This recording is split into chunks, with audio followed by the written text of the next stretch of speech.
If you say in the sense of cause, you are demonstrating the very same redundant stupidity I just anticipated. If you say Let the me clarify. former, in telos, that's a different question. So go ahead and try Let again. me clarify. You'll help me. You'll guide me through it. You explained that the air is less dense than me. That's why I'm moving through the air, because the air cannot stop me. That's clear to me. I understand that. Why am I moving consistently in one specific direction towards the ground as opposed to another direction? Okay, there it is again. Because the question is being asked in the sense of cause or in the sense of telos, that means purpose, the Greek word for purpose or end. No. Which one? Cause. The former, I'd like to understand. causation, or the latter, telos, purpose? Which I one? would like to understand. Yeah, I will clarify. I would like to understand the cause behind the following phenomenon. I just told you.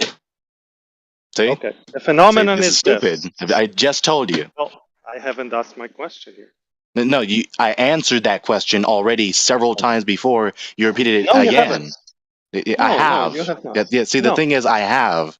Regardless of you But you saying that have I not. haven't, regardless of you believing that I haven't, regardless of you refusing to acknowledge that I you have not. I have. But you haven't. So here it comes. Right now, I am within a medium called air, and I am walking back and forth, pacing nervously. And I'm clearly penetrating the air all the time, sideways, up and down, whichever way I walk, because it's less dense than me, according to you, right? I can even jump up, and for a second, I'm actually moving away from the earth, through the air, and then I come back down. My question to you is, why is this direction towards the earth selected from all the other infinite directions that I could be moving through the air? Why am I moving in that direction? I have an idea why, again. but So I'm going to break this redundant cycle because he's not going to do it. Stop talking. Right? You repeated the question several times. I answered the question several times. You keep repeating it after the times I answered the question. This is annoying and redundant. So, anyways, so from this point forward, we're going to move on from him, or he's going to move on to another subject because he's obviously bricked on this point. So what he's doing is he's repeating the question that I've already repeated, already answered several times. That's why I gave him. That's why I defined the options that he logically has when he asked the question. He's asking the question in one of two senses: in the sense of causation, or in the sense of telos, purpose, end. Now, if he asks in the former, like I already said, we already answered that. If he's asking in the latter, in the sense of purpose, telos, end, then that's digressing to the uniformity of nature question, which is a very worthy and important question. But we're not going to digress to that because I'm not going to allow him nor anyone else like him to switch to interrogating us as though our position about the refutation of their MAM or TR requires that we answer the uniformity of nature question, that is to say, the problem of induction, but for our refutation to be logically sound. Our refutation does not logically require a substitute, that is to say, answering what does solve the problem of induction, what does instantiate the uniformity of nature, in order to expose that their doctrine it necessarily implies absurdities, necessarily implying that it's unverifiable, and making category errors and reifying immaterial things. So there's that.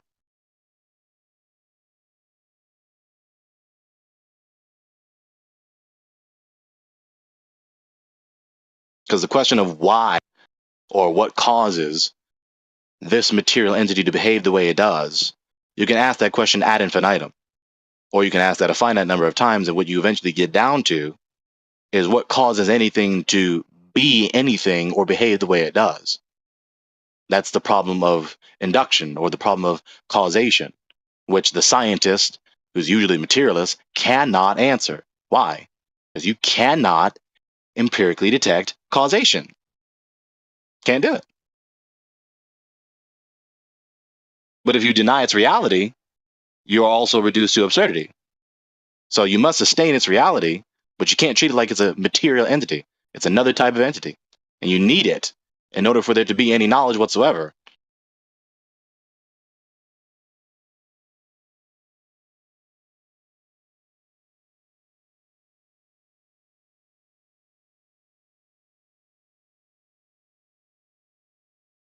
So, next point.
I don't really have time to refute your nonsense today, Greg.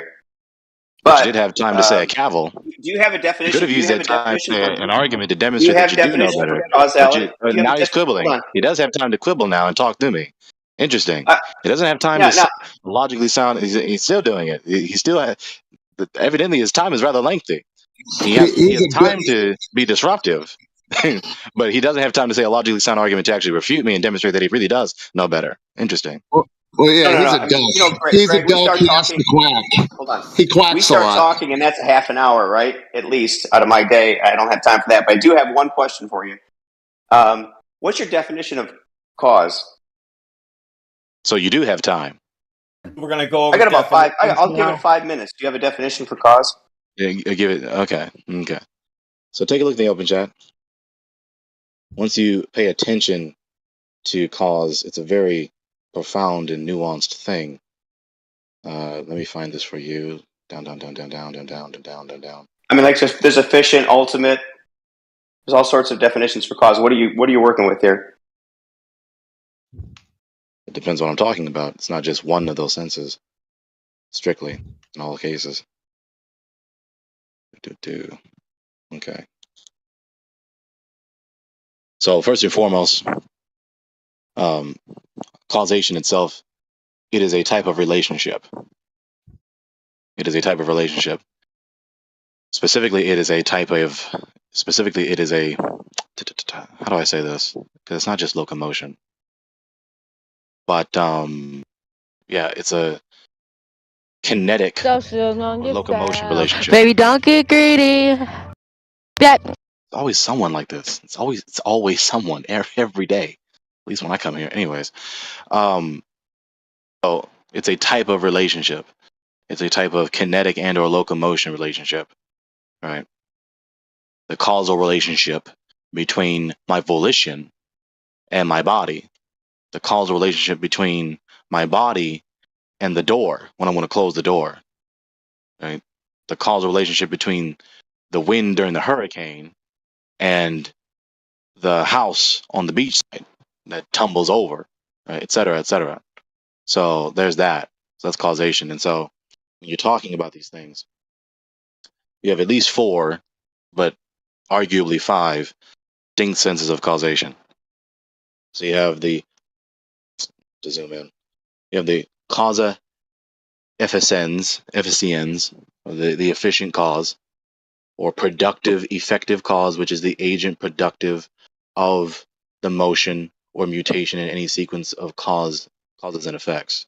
I'll say that again. The agent productive of the motion or mutation in any sequence of causes and effects. Or the material cause. What are you talking about? I'm answering Mark G's questions about in what sense am I talking about causation. Oh, I gotcha. Go along. Yeah.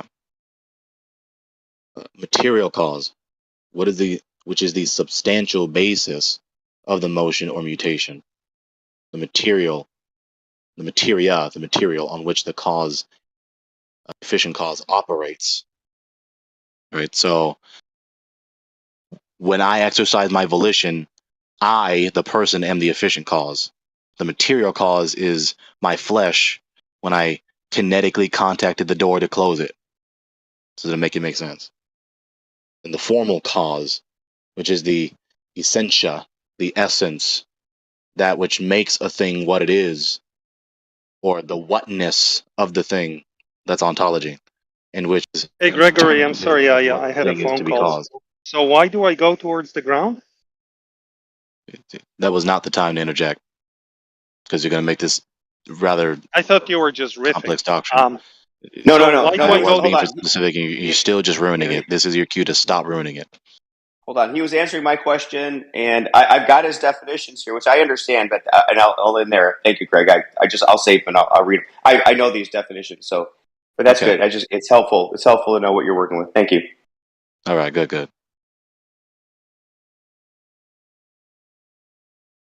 So you can go back to Peter. You can go back to talking if you want. Mm-hmm. So next page. Anyone else try to refute those arguments, or we can just move on from smacking the gravity doctrine.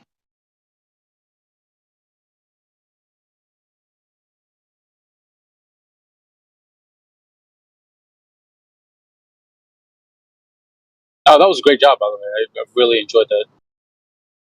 Thank you. I'm glad.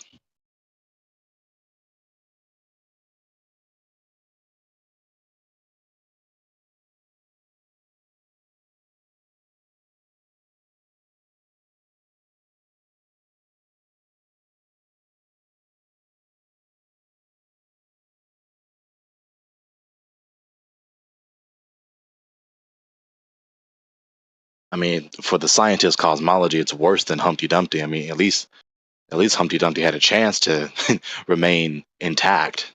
They didn't even have a chance, principially, let alone empirically.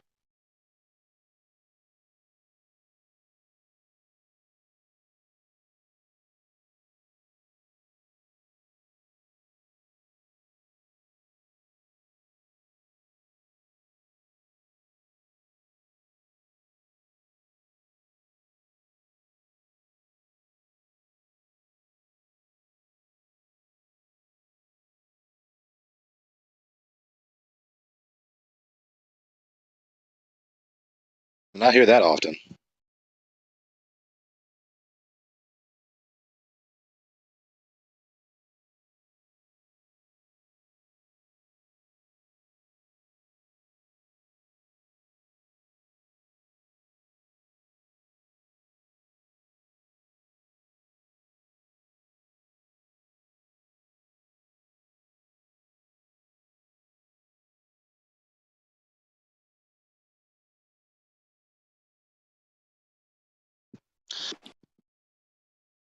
Perhaps folks are busy, but in case anyone's just sitting around waiting for someone to speak, this is not said with any contempt. It's not an admonition. Just a suggestion. This is 24/7 Flat Earth Discord. We'd prefer the radio silence to be not there. We would prefer some chatting rather than just silence. Well, of course, what am I going to do? Peter, I think of course not. I think Peter wanted to talk. I am going to get off here in a second. I think Peter wanted to talk. He's muted. So there you go. That's the moderator's discretion. I agree. We should free Peter. I don't mind. I think we should unmute Peter. People want to talk to him. He's not just going to start rambling. But I didn't hear what he was just saying before he got muted, so I don't know. I don't mind the guy. Thank you so much. So I'll be brief. Gregory, I'd like to understand the cause behind one direction of the vector being selected. I understand why I'm moving through the air. Crazy, I understand that. I understand the relative density. But I would like to... This is literally craziness. Is there anyone in the audience who would like to understand why thoroughly completed the completion of this subject, and he's just going to resume it like we didn't complete it? That's crazy. Peter, I got to drop here in a second, but I think Gregory's just saying he denies that there's even a cause of this. He just says there's a basic relationship between density and the earth and air and those sorts of things, and it just is what it is. There's just a relationship you have to accept. There's no cause. I agree. I actually... Well, not that there's no cause. Let me clarify. It was mostly correct except that last bit. There's an interactive relationship. I don't want a reply. I'm just going to say this one last time. Right? There's an interactive relationship. Specifically, it's a type of relationship. It's an interactive relationship between the medium and the object in the medium. So one is denser than the other. One is going to continue to plummet or ascend or remain in a fixed position within the given medium. That's it. No need for external force to push or pull the object up or down or in any direction. It's not necessary. There is no force. There's no force. It's just that there are three objects here. That's all I'm saying. I'm trying to understand why you're ignoring the third object. This is a new cavil that he's trying to slide in there so I can continue this dialogue. What's the third thing that I'm neglecting? There's an interactive relationship between me, the air, and the ground. That's not a third thing, so you're missing the point, right? That's not a missing thing. That's not a missing thing principially in the general principle that's describing this interactive relationship. You have the medium and the object in the medium. And so the Earth is also in a medium, just as we are in a medium. So I didn't miss a third thing. That's just a ridiculous misconception. So is the reason why there seems to be like a density tower going from the bottom, Earth, me, air, is that relative density? Is that why things align themselves this way? Question doesn't make any sense. 'Cause Maybe rephrase. I don't know. Okay. What I would like to understand, I think I understand the density tower concept, right? Why things organize themselves. What density tower? They didn't talk about a density tower. Well, I'm sorry. Let me rephrase. I think I understand why things organize themselves based on relative density. Meaning that the I suppose you could say, let me be charitable. I suppose you could say density tower because there's that little microcosmic demonstration where you have various liquids in a little container, and the most dense liquid is on the bottom and all the way up to the top, the least dense. That's what I meant. Thank you for your understanding. Yeah, thank you. So I think I understand why things organize themselves this way. And when I look, right now I'm in a parking lot, right? So I see like less dense things above me, the air. Then I see me. Then I see the Earth. The Earth doesn't seem to be floating. The Earth is not switching places with me. It seems to be denser than I am. So I'm thinking it's this relative density that creates this alignment, right? And every time I jump up, when I spend some energy to detach myself from the Earth, I end up coming back because it wants to go back to equilibrium based on this relative density. Does that sound good to you, Gregory? In a logical sense of want and desire, or it was a poetic use of what, right? Yeah. But it comes back to the equilibrium, meaning the denser things are at the bottom, and so on, right? So even though I can violate this for a second by jumping up, instead of just continuing through the air, which is less dense than me, allows me to penetrate it, I end up coming back to Earth because that tower, if you will permit me the use of that word again, that's the equilibrium. Yep. So that's an accurate description of and the interactive relationship. Hence, exactly, thank you. Hence, relative density, the way I'm using this term, is the reason why things fall in a given direction towards the denser thing, which is the Earth. Well, the reason, and depends which sense you say reason again. Well, the cause. So, for example, if by some magic trick the Earth were moved where the sky is, then the tower would align everything is in trying that direction. to go to the ground because it's dense. Are you trying to tell us that the ground is attracting things? No, absolutely not. It'd be absurd. It'd be like saying that, I don't know, I am attracting air. No, it's just a relative stacking of densities. Yeah, so there you have it. You're expelling hot air. Notice one thing. Notice that it's not only that the more dense thing falls, meaning me, but I also fall with an acceleration. Right? We all know that I fall when I jump off the second floor. It's worse than jumping from the first floor because I accelerate. So it's this acceleration that relative density causes, me through the air and so on. So, can you show us an example of that? Like first jump well, off again, the first that's floor, not accurate. then jump off the second floor today for us?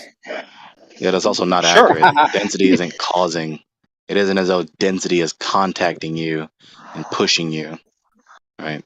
Well, Well, in a sense it Or is, pulling you. because the Earth contacts the air contacts me. It's kind of like the pressure with the container thing. Like, they're in constant interaction with each other, those three things in our simplified example, right? Air, No. me, Earth are in constant contact. Well, They're yeah, but not? that's not what I said. You're distorting what's being said. Density isn't causing anything. It's not as though density is doing something to then cause locomotion. It's not the type So of what is entity that it causing is. it? Right, again, just like with everything else, right? Just like with everything else, what is instantiating its distinct nature includes its function properties to be what they are. That's why we don't want to digress into that, because that's a loaded subject, right? It's a loaded subject that this channel is just not designated for. I mean, sometimes, depending on the team of moderators present in the channel, they may uh, uh, give it some room, or they'll say no. By the way, I'm not gonna risk it. There's no point in trying to begin a conversation that will be interrupted. So, if you want to talk about that, then good on you. But we're not going to digress into the causation issue, the problem of induction issue, right now, because that's what that question touches logically. That's what that question progresses into.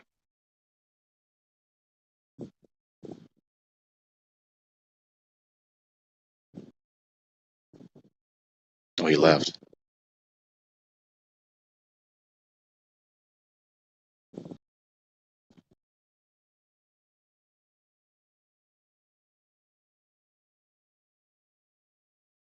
So yeah, it's an absolute dichotomy concerning the locus of the cause. It's either intrinsic to the given entity in question or extrinsic to the given entity. It's either inside of it or intrinsic to it or external to it, internal to it or external to it. So when I fall back down, I am pressing, my body is pressing through the air until I meet the earth. It's nothing necessarily pulling me or pushing me to back down to the earth, external to me.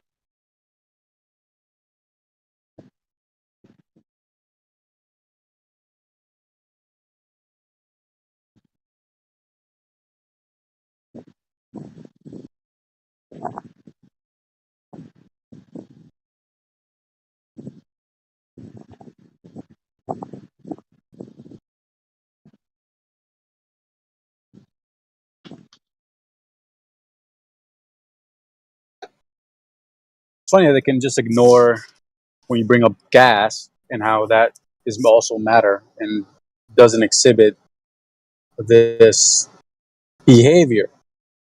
And it actually exhibits quite the opposite, that it moves in all vectors. And they just want to brush right past that. Oh, I'm sorry, guys. I had another phone call, but it was so good, Gregory. We were almost there. So I know this is frustrating for you, but bear with me. TTYL, peace be well. Can you tell me what causes locomotion? Did Greg leave? Oh, Greg's out of here, dude. Yeah, he maybe said he bye got right before he came disconnected back too. in. Oh yeah. So I'll just let the question ring out, right? We know that things, denser things,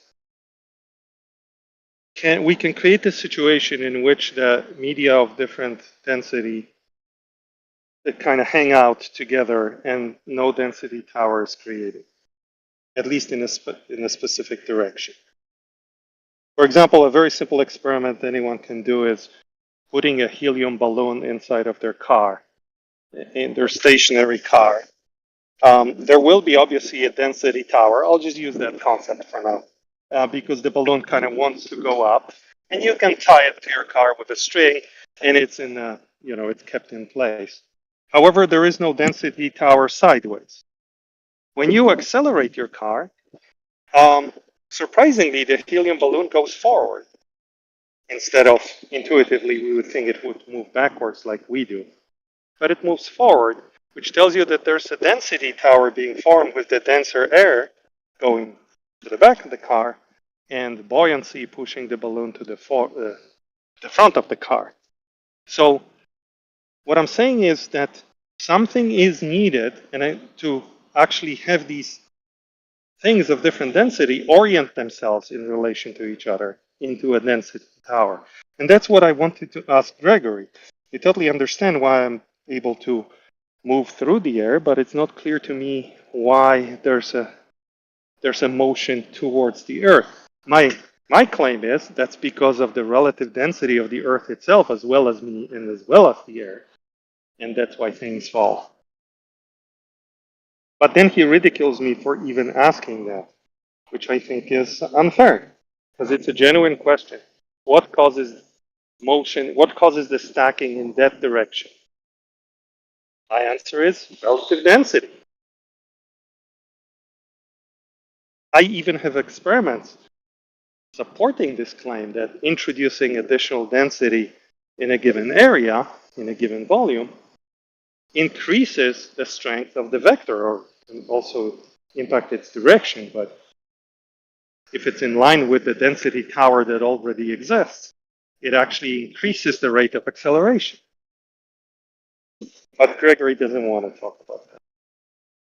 So maybe some other day when he's in a better mood. Well, that's a pretty good question, man. And I've never seen it happen, but I'd reckon it might have something to do with like the properties of helium, man. Like maybe that's just how it do. Maybe that's just how it be. Oh yeah, but that's and there's no shame in saying that's how it be, because humans have been saying this for thousands of years. That's how it be, and we still say that about some other things. It do be how it is. Yeah, it's just how it is. We don't know, right? But there are certain aspects of nature that we have studied more carefully. We do have some reasonable ideas why it is like that. I think my idea that it's the relative density causing the acceleration is pretty sound, especially that I can create a valid experiment for it, for that hypothesis, and I can support it with the results from that experiment. So, there's a little bit more than just that how it be. I could say, What's the cause of relative density then? I don't know. Oh, well, then you're back to square one like everybody else. Yes, but that's also why I was asking Gregory respectfully. When you get your experiment all done and you got that answer for us, come back and tell us. I do have the experiment for adding density creates vector, but I don't have an experiment for what density is. That's why I asked Gregory. Nobody really cares. It's not going to make the Earth turn into a ball no matter what, however you do it. I don't care about this now. Like, I'm trying to understand density. He gave me a definition that involved the word mass. He refused to explain what mass Fine, was. like I said, it's not going to turn the Earth into a ball. No, it's that. Hey, from this to Earth being a ball is a completely different story. Oh well, we talk about Earth being a ball in here and how it's not a ball. I know, and my personal kind of rules for here are: I talk about why the Earth measures to be a ball, and my side topics are without why actually things fall. doing any Earth measurement. No, only with actually my rule number one is only Earth measurement. And my kind of like pet topics on the side, with Larry especially, are why things fall. And another pet topic is pressure definitely needs a container. So I don't talk about other things. You guys know me. Just those three. Do you think you'd work if the firmament we're all standing on were like rising up at a set speed? I don't know. I personally feel that there is a boundary, a containment in this world. Somewhere. We don't know where exactly. And we don't know what it's made of or what is causing it. But I think, to me, it feels like there's definitely a container, a boundary somewhere. And I also think that all pressure exists within that container. So. Yeah, I'm a container guy myself, personally. Yeah, why not? There are some people I've ran into that have very specific like claims about what that container is. But here on this VC, that's usually not the case. People just say there has to be one, and that all pressure has to exist within it. And I can, without manipulation or lying, I can agree with those statements. If someone said it's a specific like shape or material or whatever, I would immediately state I disagree, or I would ask them to substantiate the claim. But if an unspecified container, I have no problem with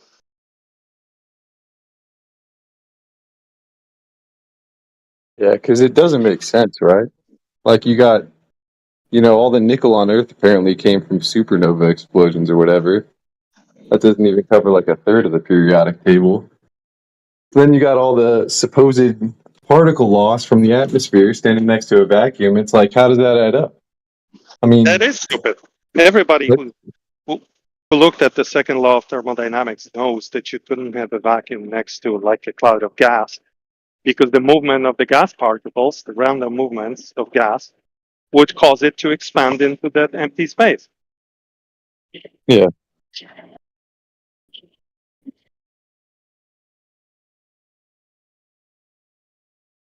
Just people, Globers, and I'm a Glober obviously, but many Globers tend to argue over like words and shit, and no, you cannot use this word this way or that way, and instead of focusing on the meaning or on the context, I'm trying to build bridges over that. So the only reason why I wanted Gregory to say what density was is because it's so like fundamental to the whole discussion. I think I have a good grasp on what it is, but then he tells me I'm wrong. So that's the only reason why I ask him, like, so what is density? Is to find that difference. But then he runs away. So what can you do? Oh, that's not nice to assume that he ran away. Maybe he's got like I gotta go. I'm probably gonna hang up here in a minute. That's not what I meant. Sorry, because I got this. Yeah. I meant he runs away into his tirades and Yeah. like the whole thing, instead of saying, here's what density is. That's what I meant, not the fact that he dropped off. Goodbye. Nice talking to you guys.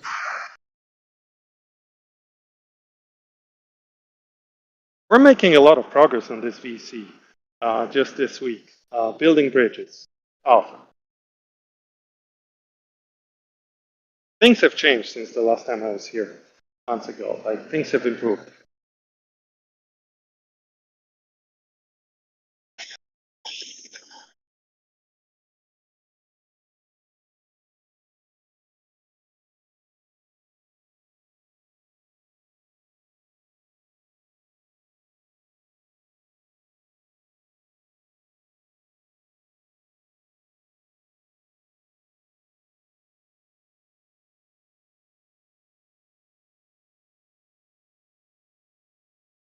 All I heard was Peter re-asking the same question over and over and over, and Gregory was very patient and answered it multiple times.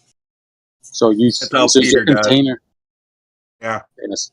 So is the container is purported to be gravity on this globe? No, not in the way I would. No, not in the way I would say it.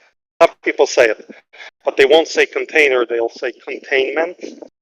And I used to say that too, but now I found a better way to describe it. I think there is a container somewhere that contains the world, some kind of boundary. I don't know what it is, what it's made of. Is it material? Is it some interaction? I don't know what it is. There's some boundary somewhere. Then all the stuff, including all the gas, is contained within it. Therefore, all the pressure that we have is within it. And the third thing I would say is that because of this relative density thing, things happen to organize themselves in a certain way. Not only organize into some kind of density towers, but they fall through. There's a relationship between things based on density distribution. And that's causing things to clump together.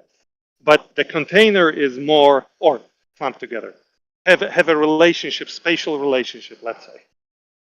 So, but the container and the fundamental, if all you say is pressure requires a container, or I cannot have pressure without container, I have no problem agreeing with this because according to me, there is a container, so the pressure, I cannot show you an example of pressure without a container because in my opinion, we exist within the boundaries of a container. So that whole debate, that whole yelling back and forth, show me pressure without container, I would like to solve it by just saying I cannot, I won't, and I don't claim there's pressure without container. If that's all someone says. So, Peter, when you say things are clumping together, are you referring to mass attracting mass? No. I'm referring to distribution of density creating a relationship between objects that results in an acceleration vector. Like Greg was saying, or at least my best interpretation of what he was saying, which is that, what word was he using? Are you saying mass attracts mass then? No, I didn't use the word mass. I said density. Density of things. Mass does not attract mass, is that correct? Did you hear me say mass? Does it make clarifying it for everybody to know? We are live, No, mass does not attract mass, correct? Absolutely not. Density in a given area creates a relationship between objects. So now every glober that results comes in an in here and acceleration. says, every glober that comes in here and says, pulled to the ground by gravity, we can tell them to fuck off. Well, depends on how much ant fucking you want to do. I would tell them maybe it's a figure of speech that they're using. Or I would say, hey, Glober friend, there's another way to describe what you're trying to say. You a cocker says there's no such thing as gravitational pull. We lied to you. Exactly. I would say so we to can the tell them to Glober, fuck off from now on, right? All you Globers that want to say me. gravitational pull, we can now say go fuck yourself. You could. You're a grown-up man. I'm going to tell you how to conduct yourself. I would say there's a different way to describe this phenomenon that is more palatable to the audience. You're still being pulled then? No. Oh, okay. So gravitational pull, gravity's out now. Yeah. Relative density. We can get rid of gravity from now on for all Globers. Did you guys finally hear that? It's recorded. It's live streamed. Thank you. Finally, we can get rid of gravity. Yeah. You guys are slowly turning into flat earthers. Gravity is dead. So, Peter, do you know how the universe was created? No. Yeah. Many universes. Was it just one universe? So, Peter, why does the Earth spin? Why does it spin? Yeah, what makes it spin? Or what made it spin in the beginning? God.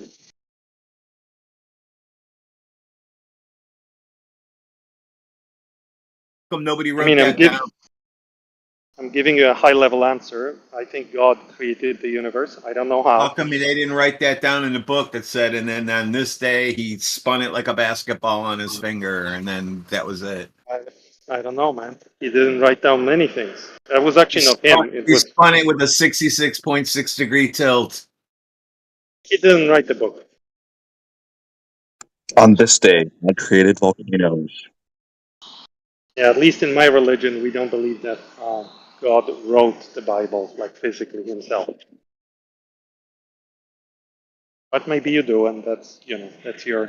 I'm not religious, so no, there's a creator. Okay. Too bad. That's the end. Okay. Well, was that dude in an ambulance? What the fuck? Did you guys see that live stream? Yeah, I did. It looked like it.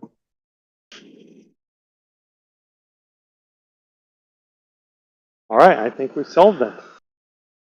I don't know, dude. I believe in moldy universes. That's your Good for you. prerogative, brother. Yeah, I don't. Good for you. That's the other half of being a brain in a jar. That way you can do whatever you want and not have Like, to worry about it. How can we possibly have free will unless there's multiple universes? If God's all knowing, right?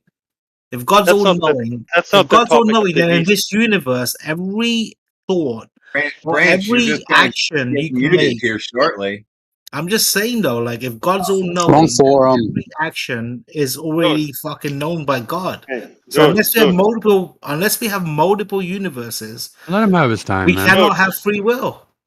You're on the politics server. There are plenty of channels here to discuss this and any other topic you can imagine. Why don't you go there? Because I enjoy Flat Earth. It's Then nothing talk to do about with Flat Earth. multiple universes. Branch has been here longer than you, Peter. Way longer. I know, but I'm a zealot. I'm a flat Earth Peter, zealot. Peter, why do you think the Earth is a globe? So, respectfully, at what level should I answer the question? I mean, first of all, I don't know who you are. Okay. Why do I know that it's a globe? Why do I think it became a globe? What's the question? I don't know. Are you a flat earther or a glober? No, I'm a globe earther that enjoys Okay, discussing. so how do you know that the Earth is a globe? It measures. I can measure it without looking at the stars. Without. Have you ever leaving the Earth. measured it? Have you ever measured it? Yes. Tell me how. Tell me what measurements you've done to prove to yourself that the Earth is a globe.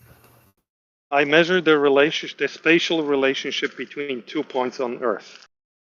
Okay, which points?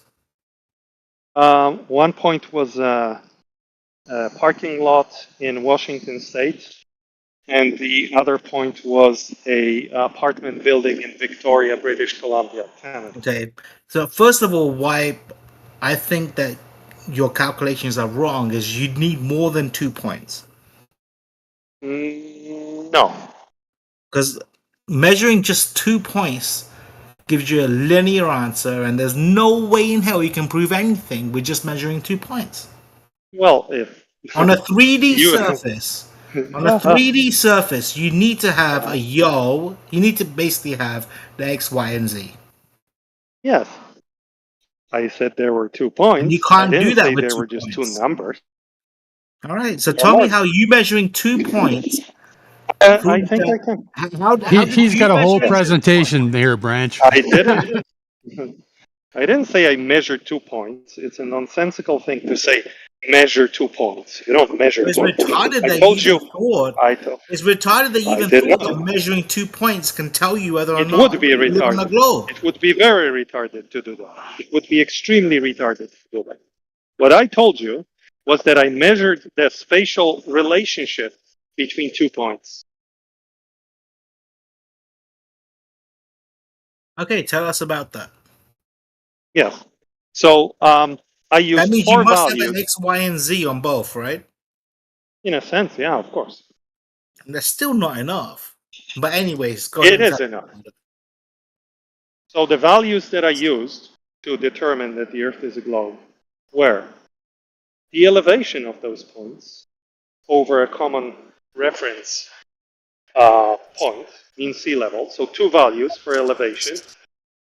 The third value that I had was the distance on surface between the 2 points. And the fourth value was the zenith angle from one point to the other. And that so you drew a straight line. You drew a straight line between the 2 points. Absolutely, yes. At 50 feet in the air. No, that's not the line I drew. Weren't you 56 feet above sea level? I was. Dude, so you referenced the sea level as a flat plane, right? That was your reference point? Or reference frame? No, I didn't know what shape the Earth was. Okay, and then so basically you drew a straight line, and based on the straight line that you fucking drew between 2 points, and yeah, you used elevation. Good job. Yep. But how does that prove that the Earth is actually a globe? Yeah, but he already has a I flat thought you plane would there. never ask. I thought You already have a never flat ask. planets. No, I did not have. You referenced the. You used a scene. flat plane, Pete. You can't deny that, man. You used Which one?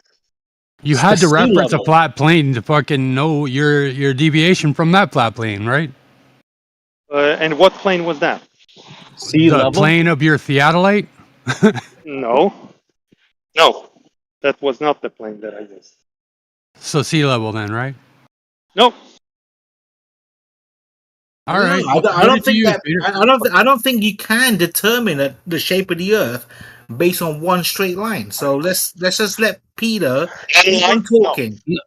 I'm more You're right. interested on the reference. I'm more interested in what he referenced. He said he referenced sea level. What's sea level? The elevations. So what's sea level? What's level Level of mean? the sea. What does level mean? As we all know, water seeks level, so you can use it as a common reference point. Where What you does are, level right? It mean? seeks level. It What means does level mean? What does it mean? It means that it has the same elevation. It has no part higher or lower than the other. Same elevation. So you measured it. So the surface is measured level. I didn't measure the surface. So you're not using sea level since it's a surface. No, I'm not using the surface. I'm using the mean sea level to sea level calculate elevation. Yeah. Sea level is the surface.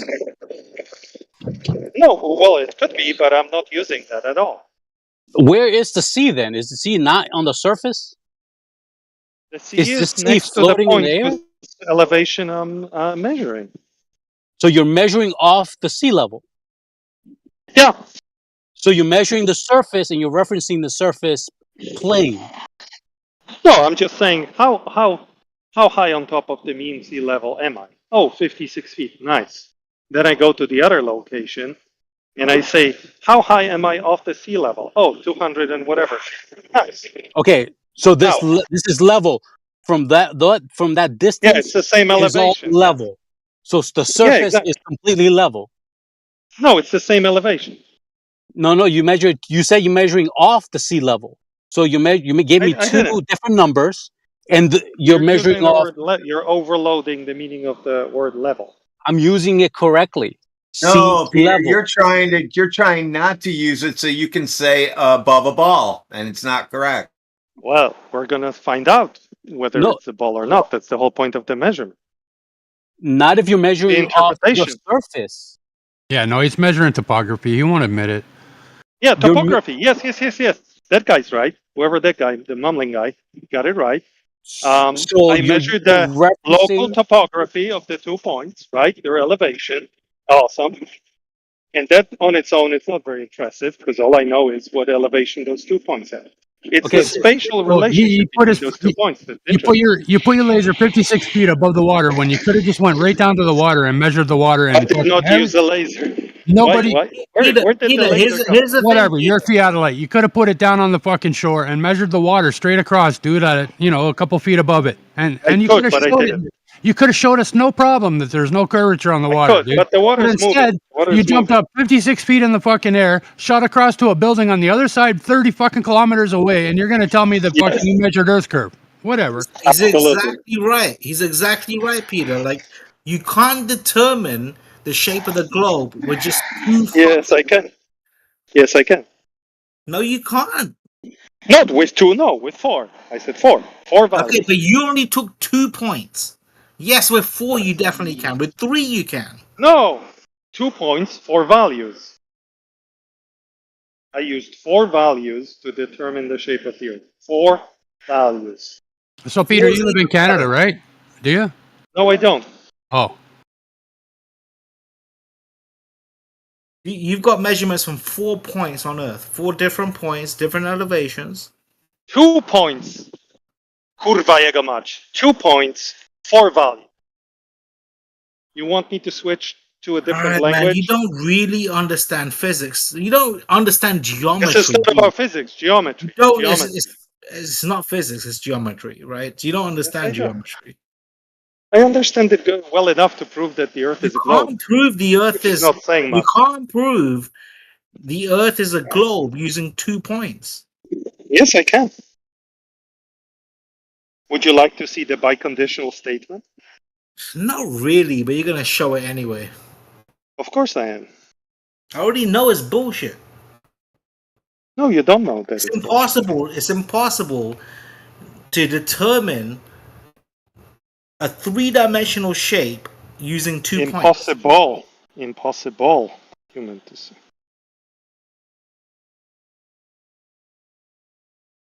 I can tell you on an optical comparator to get the radius of something round, you need 3 points. Is that what I'm talking about? Okay, here you go. You need 3 points. Stuck on that biconditional statement. All right, let's just hear how Peter figured it out with 2 points. He just did this a couple hours ago.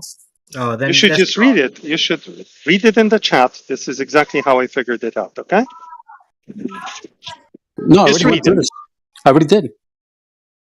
Okay, well, You referenced the other guy. plane. Oh, gotcha. Sorry. I did not. Does it? Show me in this text where it says plane.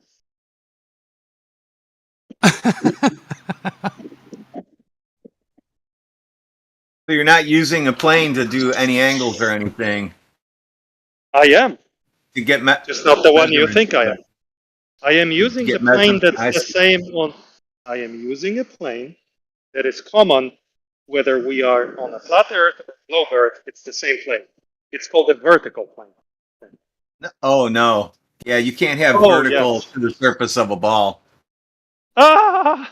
Yes, Peter, you could have stuck your storyboard right in the mud in the water and fucking did this measurement, dude. But instead, why? Why did you go up so high? Because Peter, because I like the view. And why are you measuring ground? Like, we know water is fucking perfect with the surface, right? But I like the ground and it's over water. I get it because it's imperfect. I understand that. Can I give you a bonus just because I like Peter, you're using the radius of the Earth that's determined by globe earthers. No. Justify your answer. No. Not true. All right, then it's a biconditional statement.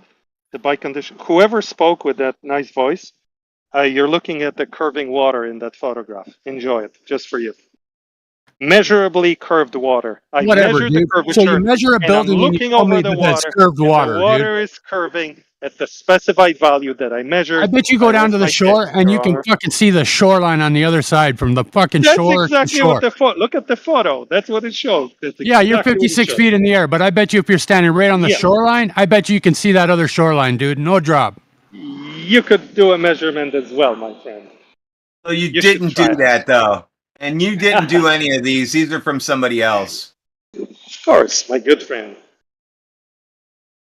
So you lied when you said you did the measurements. No, I didn't. Dishonesty. You guys are just allergic to truth. Shut the fuck up. I actually. Who's allergic to truth, man? This guy just likes to fucking fairy tale all day.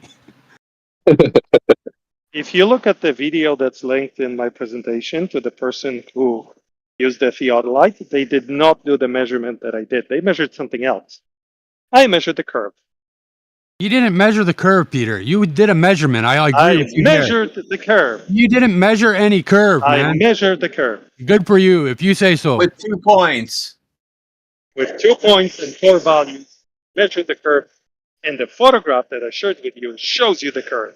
You measured elevations on 2 different land on 2 different land masses, dude. That's all. In 2 different countries. Draw the side view of that now. Draw it out. Across political boundaries. Good for you. You measured land masses, dude. Like an elevation angles. Great. Uh-huh. Now do it over what? So happy that do it with the water now. Level. Do it with the water. It's right fucking there. I did. You see it in the photo. I know you say you did, Peter, but me and you have a different definition of fucking you did. That's water sea level. You know, you know what I think. Why even bother asking that question? I agree with you. Thus, in that photo, you're seeing the water curve. Does level mean curved? Does level mean curved? It can. What do you when mean I look at that picture, I don't see any curved water. But if you think there's curved water there, then fucking go with it, dude. Can your eyes resolve a fraction of a degree? Whatever, man. Yeah. You say what you say, I say what I say. No. When you measure a plot of land, do you just eyeball it, or do you use a precise tool to measure? No, when we shoot a laser, or even when we look across a bay of water and we can see the shore on the other side, Peter, there's a problem, dude. Then when you try to measure angles, use tools. And if you're going to tell me that the light's bending and allowing me to see the other shore perfectly, fucking, I don't know. I didn't say that. When did I say that? I'm just asking, like, fuck, if I can see 30 fucking kilometers across a fucking bay like that, man, where's the curve? The curve is right in front of you, and the value is 6,371 kilometers. with no obstruction at all. You see exactly what is visible, what is not. Yeah, I don't see any obstruction like that should be there, right? Okay, I'm not going to tell you what you see, what you don't see. You see the value of the angle, though, don't you, on the screen? Great, Peter. Fucking, I see fucking your calculation there, buddy. You cannot have the value and that value between. So you make a calculation, you don't measure the water, and you fucking claim that it's curving, right? I get it. You cannot have that spatial relationship between those 2 points on a flat Earth. It's real simple, man. Put your theodolite down on the water and let's measure it, dude. I'm not going to tell you what to do with your theodolite.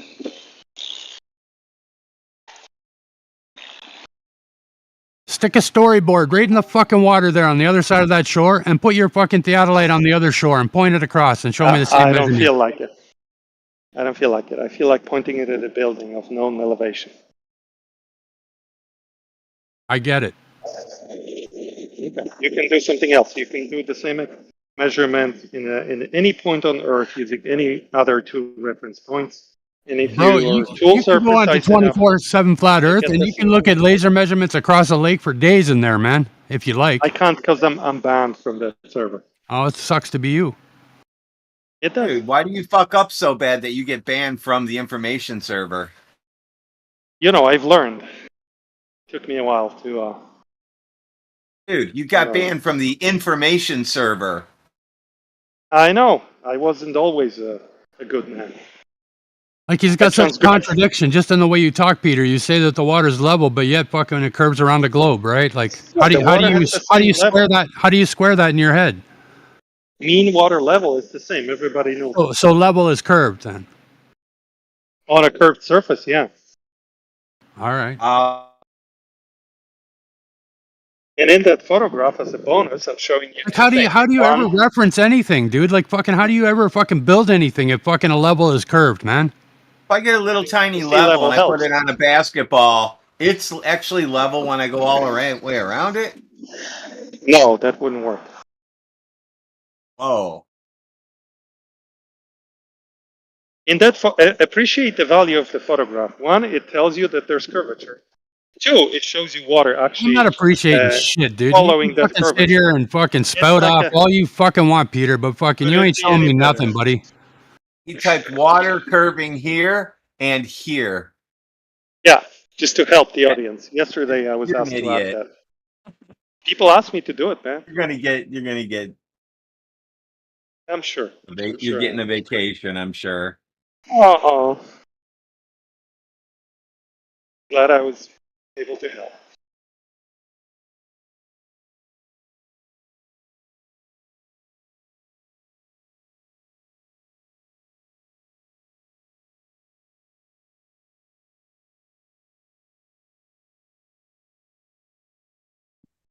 Level is curved. That's the takeaway from his thing. Level is curved. Yeah. He deduced that from measuring the direction of gravity. It's amazing. He doesn't believe in gravity anymore, Indio. What's the first thing you do when you set the theodolite, Peter? India, about an hour ago. What's the first day of operation after you... Oh, go ahead. What? Say that again? Indio, about an hour ago, he gave up gravity completely. He said, "Yeah, I heard him. I heard him, and I want to address something." So, Peter, you talked about if you stick a helium balloon in a car, and you accelerate, the balloon goes forward, and that it must be air rushing to the back. Why did you say that? Why must it be that? I don't know, but that's what I consistently observe. Yeah, but why must it be air rushing to the back, pushing the balloon forward? Because it's denser than the balloon. Yeah, but how did you reach that conclusion from the observation? That's what I want to know. Well, it's a hypothesis. One is denser than the other, and then I do an experiment, and it supports the hypothesis. No. No. Why do helium balloon in the car, right? You stepped on the gas, the balloon went forward. What caused the balloon to go forward? I think the same thing that causes it to go up when I let go of it. Okay. So check this out. So I can't remember if it's Physics Girl or Veritasium because it was a collaboration. They did their own video. But they go in a zero-G plane, and there's helium balloons tied to the bottom of the plane, and they're floating. But when the plane goes into the dive, when they're in zero-G and everybody else is floating, the balloon goes to the bottom of the airplane. Now, the airplane is sealed. So there's no air moving around. Yeah, cool story. Let's go back to our conversation. No, it's not a cool story. You can watch it, dude. You can watch it. Oh, okay. I was shocked by it too. Because I don't believe. Was it a NASA plane, the one that does free fall? Oh God, I don't believe you. That's not a reputation, dude. No, I didn't say I don't believe you. I don't believe that source. Veritasium and Physics Girl. Yeah. So they faked the video? Is that what you're saying? I don't know. I just don't trust them. I'm old school. Okay, cool. Well, I don't trust your frickin' theodolite measurement. I wouldn't expect you to trust. All I'm saying is I'm trying to kind of go back, do old school science, right? What I observe in nature is that a helium balloon goes up, right? Fantastic. So that makes me think maybe it's the relative density between the helium balloon and the air, yada yada, that has something to do with the acceleration of things falling and things going up due to buoyancy. Yeah. Then when I look at my car, I see a similar relationship when me accelerating the car causes a vector, and then relative density creates a density tower that goes horizontally in the car, and that's what I see. So I go, hey, it probably is the same thing. Acceleration and relative density causing the alignment.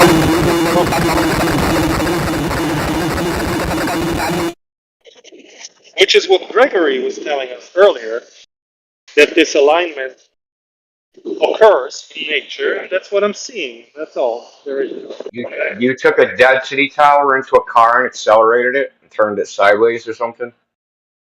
No, in a sense, the air in the car and the helium balloon are a density tower, in quotes. I mean, that's the conjecture, dude. That's complete conjecture. That is the conjecture. But we also know that we take substances and we spin them, so we create an acceleration vector. They also create the density tower. So I see the same phenomena. Don't create acceleration vectors, dude. They don't exist. Those are mathematical constructs. Acceleration vectors don't exist. A vector is a mathematical construct. Okay, I'm sorry. In a direction doesn't actually exist. Okay, it's acceleration. So we're not creating that in nature. You're trying to conflate empiricism with concepts. This is shit you guys always do. You try to entertain, to like bamboozle people by inserting a concept in as if it's an observation, or as if it occurs in nature, right? And so you guys just bounce back and forth. Oh, empirical observation concept, and you try to muddy the water on which is which. Okay. Fair enough. Thank you for keeping me honest. Does acceleration exist in nature? Actually, no. Okay. That's also a mathematical construct. Because acceleration is the derivative of speed, and speed doesn't exist. So distance over time, speed is a mathematical construct of distance over time, right? We can measure time, we can measure distance, we can't actually measure speed. So therefore, we can't measure acceleration. All we can do is like, how does the distance change between point A and point B over some interval of time? Okay. How would you describe the? First, let me be very careful. It's a useful description. I'm not saying that it isn't a useful concept, right? But it doesn't exist in nature. Can I ask you a question? Yeah. Respectfully. I don't want you to straw man me. I'm How would you describe, in your language, the way you use language very precisely, how would you describe the physical phenomenon? Well, first tell me if you agree the phenomenon exists. And if it does, how would you describe the physical phenomenon of a thing starting to move and then gradually over time increasing the velocity at which it moves? Yeah, but we call it an acceleration. That's the word. That's what we call it. Mathematical, yes, but the physical. What's the physical word? But it doesn't exist in nature. Is what I'm saying. Okay. Let me clarify. This is useful. In nature, if I tell you that a car went from point A to point B in 5 seconds, did you see cars going at a constant speed and at a changing speed? Do you notice the difference in nature when an object moves with a constant speed? Was the car already in motion when it started timing? So let's consider two cases. And we just imported speed again, dude. I already told you. We can't measure speed directly. I get it. You know this. So why are you even trying to do it? Because I'm trying to understand something, and I need your help. No, let's you're consider not. two cases. You're trying to obscure shit. No, I'm not. Let me ask the question, then you'll determine if I'm obscuring, okay? So in one case, the car is moving 50 miles per hour, and it covers a distance in 5 seconds. That's a speed, Peter. Okay, good. But would you agree that physically we can observe the car going at a constant speed? With my eyes, I can eyeball that it's the same speed, and I'm measuring the time, and it's 5 seconds, right? No, you can't eyeball it. Okay, but let me compare it to the second case. In the second case, the car is stationary. Then it starts moving, and I see that it goes faster because it was 0. Then it goes slow, faster. And by the time it gets to point B, same distance, it's also 5 seconds. Do you agree that these are two different types of movement that I observed? Yes, dude. Listen. We both know I understand the concept. Okay. Okay. Cool. The concept is not a problem. It's an abstraction. That's the point. It's not actually observed in nature. You're trying to deflect the fact that what's observed in nature. How do you know it's going faster between point A and point B? Because you have some other physical reference, right? So say I take a bunch of fucking mile markers, and in between mile marker 1, it takes 5 ticks of a fucking clock, right? We'll just make any arbitrary clock. Doesn't have to be seconds. It's an arbitrary unit of fucking an arbitrary cycle, right? So between marker 1 and marker 2, it takes 5 seconds. Between marker 2 and marker 3, a question. Why are you giving me this? Why? Listen, because that's what's observed in nature, right? But we have conceptualized it as a conversation and easy use for practical purposes. We've come up with words: acceleration, speed, velocity. I am asking you to tell me, if we forget about mathematics for a second, let's get. I'm not saying those are not useful. They are useful, but let's forget about them. Physically, if I'm observing a car stationary and then move from start moving, that's what do I say? What is that? Yeah, we call it an acceleration. Yes. Is it permissible? Is it permissible for me to use that word without being accused of using mathematical constructs? And if not, what other words should I use? You used a vector, dude. A vector has a magnitude and a direction, right? That's actually a velocity vector is different than speed. It's not the same thing. That's why I said something about it. Yeah. Because when you say a velocity vector, dude, you're saying a lot more than it's going this fast. I'm sorry, that's why I was saying acceleration vector, because the direction matters. So when I say acceleration vector, is to say something increases its speed over time in a specific direction. Yeah. That's why I'm using those two words. And you stopped me. You said I'm using a mathematical construct. Because you don't have a vector. Because in the goal model, you don't have a vector, dude. That's the point, right? You don't have a vector. That's why I yielded. Well, Peter, you don't have a gravity vector. That's why I yielded. You have a gravity vector at a specific point in space, right? But because in your model plumb lines are curved, that vector changes as the motion. I'm sorry. Right? I'm sorry. Yeah, dude. Plumb lines are curved. How many times do you want me to subdue myself to you? I immediately yielded and I said, I am sorry for using a mathematical construct. What word should I be using for the phenomenon of increasing speed over time and direction? Just give me the word that satisfies you in the physical world without mathematical, and that's all I'm going to use. Look, you can just say, you don't have to, even because you even said we can just discard the mathematics and just say, hey, why don't you say the direction that something falls? Oh, okay, good.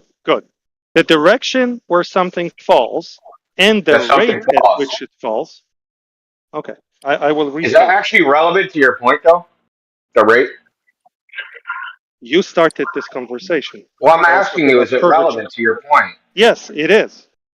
My point is that relative density influences both the direction and the increase in the rate of fall. Uh-huh. Anything else? Any other variables you need to account for since you're going to just throw in variables? No, that's it. Were you going to include drag, air resistance, anything like that? Oh, of course. Other things impact it as well, yes. But the source of the direction, is relative density. Okay, so all we're talking about really is the direction, right? And the rate of fall, yes, the base rate, if you will. I'll be back in a few minutes. I need to go on mute for a second. Okay, cool.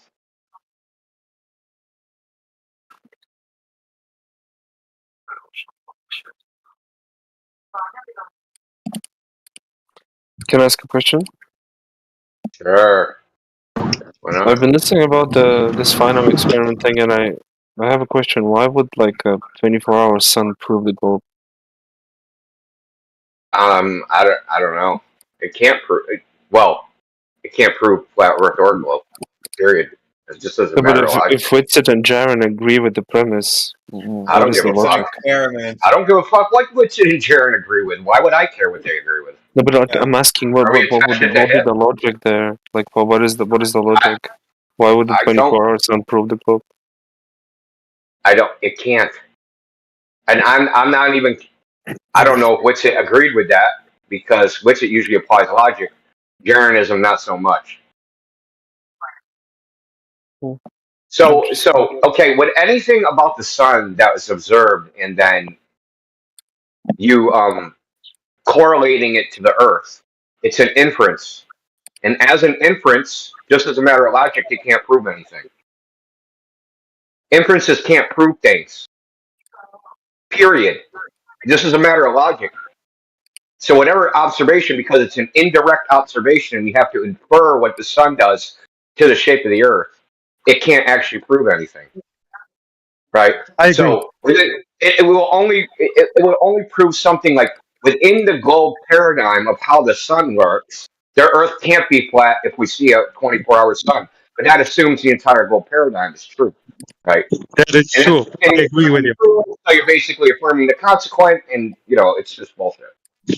Indio, I can't believe that I agree with you. But I do.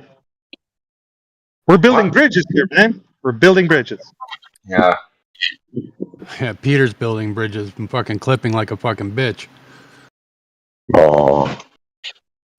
What am I saying? Anything? I want royalties if you use my fucking voice, you fucker. Oh, okay. Did you witness me use it anywhere? No, but I'm just saying. Oh, okay. Well, keep monitoring whatever you're monitoring. This is recorded. Yeah. Do you know why I don't need to record this? I got the best voice. I know you want to record mine, you motherfucker. I don't even care, I work Peter. for the government, and the government's recording everything already. So all I need to do is go to the database. You and tell pull them it I from it. told them. You tell them I said look for the guy who shot Trump's ear, and they can fucking get that too. Okay, well, I'd be careful if I were you. Tell the whole government they can get McLovin. McLovin shot Trump. Hey, wait a second. Someone shot You're Trump? not too far from the truth right there, man. Hey, they hired McLovin to shoot his ear. Look at McLovin's fucking ID and look at that dude. Hey, one second. Someone shot Trump? I thought it was just a bag of blood or something. McLovin shot his ear. We're not going into all that, dude. It's funny, but we're not going into that, man. We'll be freaking lost. We're not going there. Yeah, sorry, I was just confused. Close to that. I Sorry, didn't I want was to come just- close to talking about that. Yeah, I was just confused about the shooting part. Yeah, I mean, say it anyway. So is Trump. It's okay. The McLovin shit's funny, dude. The dude looks like McLovin. I thought it was. I seriously was. I was like, who put McLovin on TV? And they was like, no, that's the dude who shot Trump. I was like, what the fuck? No way. They freaking dyed his hair brown or something and stuck him in a freaking jeep.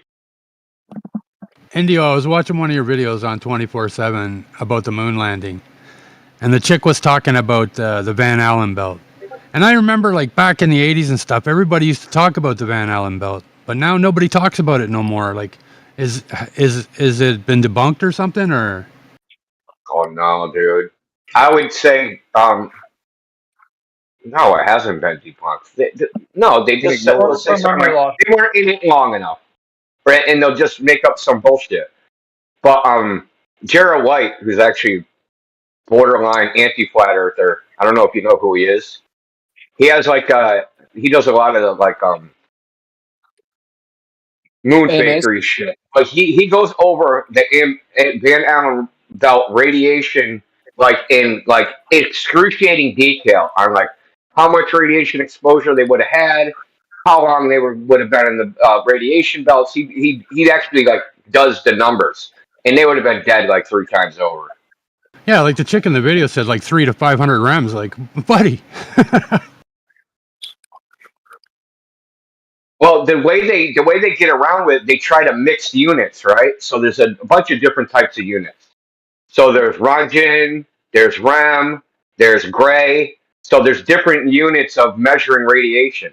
So they list the Van Allen radiation belt radiation in one unit, but when they evaluate how much radiation would kill a human being, it's in Roentgen, right? So that's where the problem ends up, right? Because you can't come up with a citation of like how much radiation exposure of 1 rem, how much it'll kill somebody. They'll give you like a single dose, right? They'll give you like, if you have a single dosage of that radiation, right? An instantaneous dosage, like whether you'll die or not, that's what they'll do in rem. But in Roentgen, they'll give you like the exposure over time.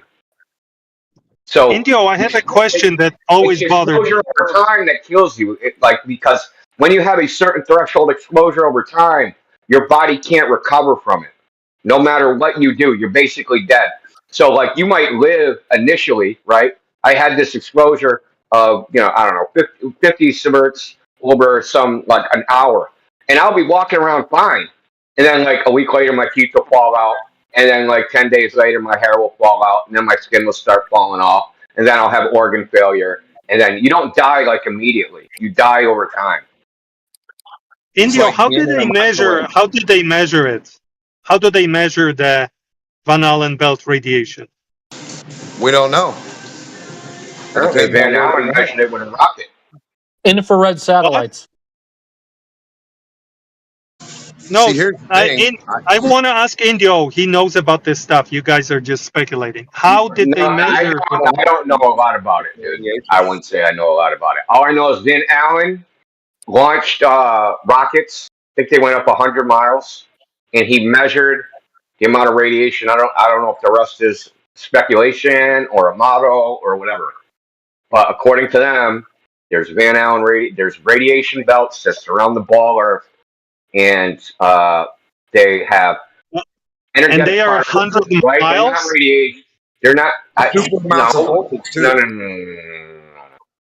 They're not. They are 100 miles away. They are 100 miles away. They increase over time. No, he shot a rocket 100 miles, and he measured an increasing amount of energetic particles as the rocket went higher. That's my understanding.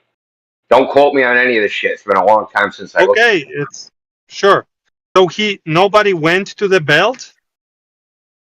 I don't think you can, man.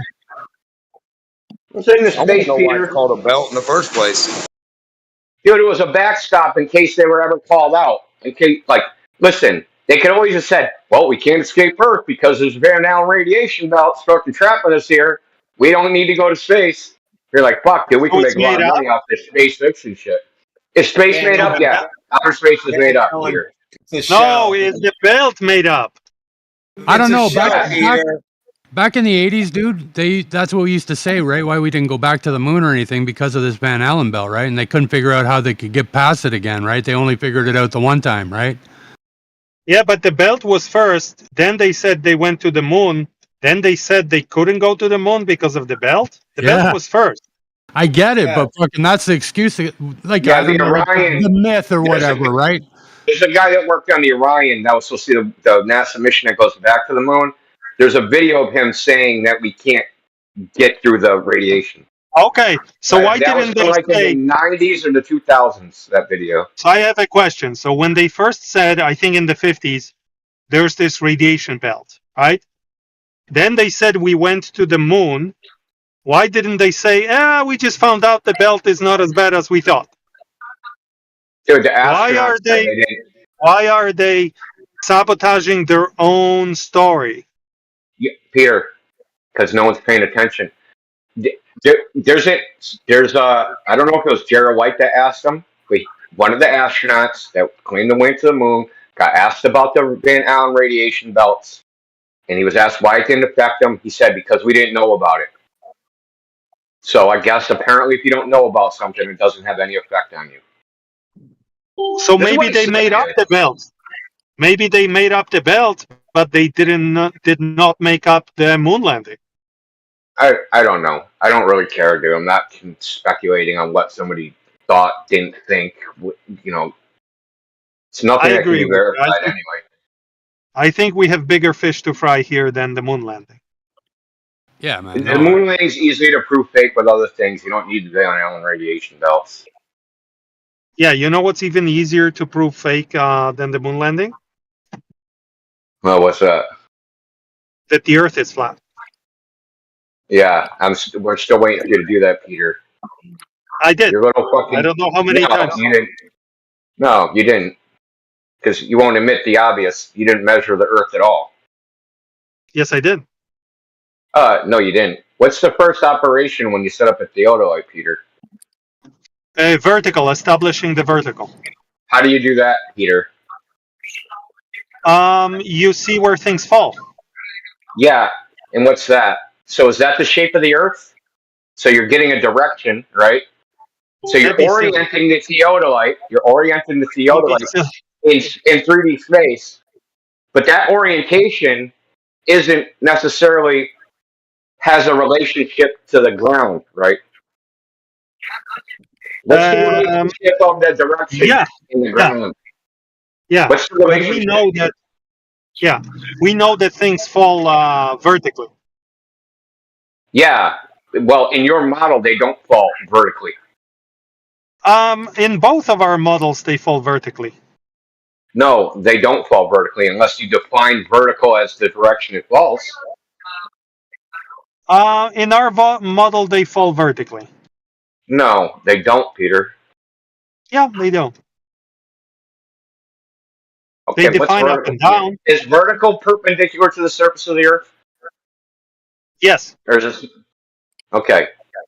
In your model, they don't fall vertically. They absolutely do. Yeah, I'm going to show you right now, Peter. They define up and down. That's all I need. You don't have an up and down. You have an in and out. Potato, potato. Yeah, okay. Falling object tells me which way is down or in or whatever. That's all I need. No, because you don't know if it's falling perpendicular to the surface of the Earth, and that's what you claim you're measuring. But you're not measuring that. You're measuring the direction of down. You're measuring the Earth, assuming that everything is in its true geometric position, which you guys deny already. No, we don't. No, we don't. I don't. I'm sorry. I don't. I'll speak for myself. I don't. Everything is seen in its true geometric position. That's what you're saying. Everything, all the time. No, it is in its true geometric position. I'm measuring it in. But is it seen there? Is it seen there? So when you take your third light and you look through the scope, is it seen in its true geometric position? No, apparent. Okay, so what are you measuring? The geometry as seen through optics. Yeah, so you're measuring apparent positions relative to the direction of gravity.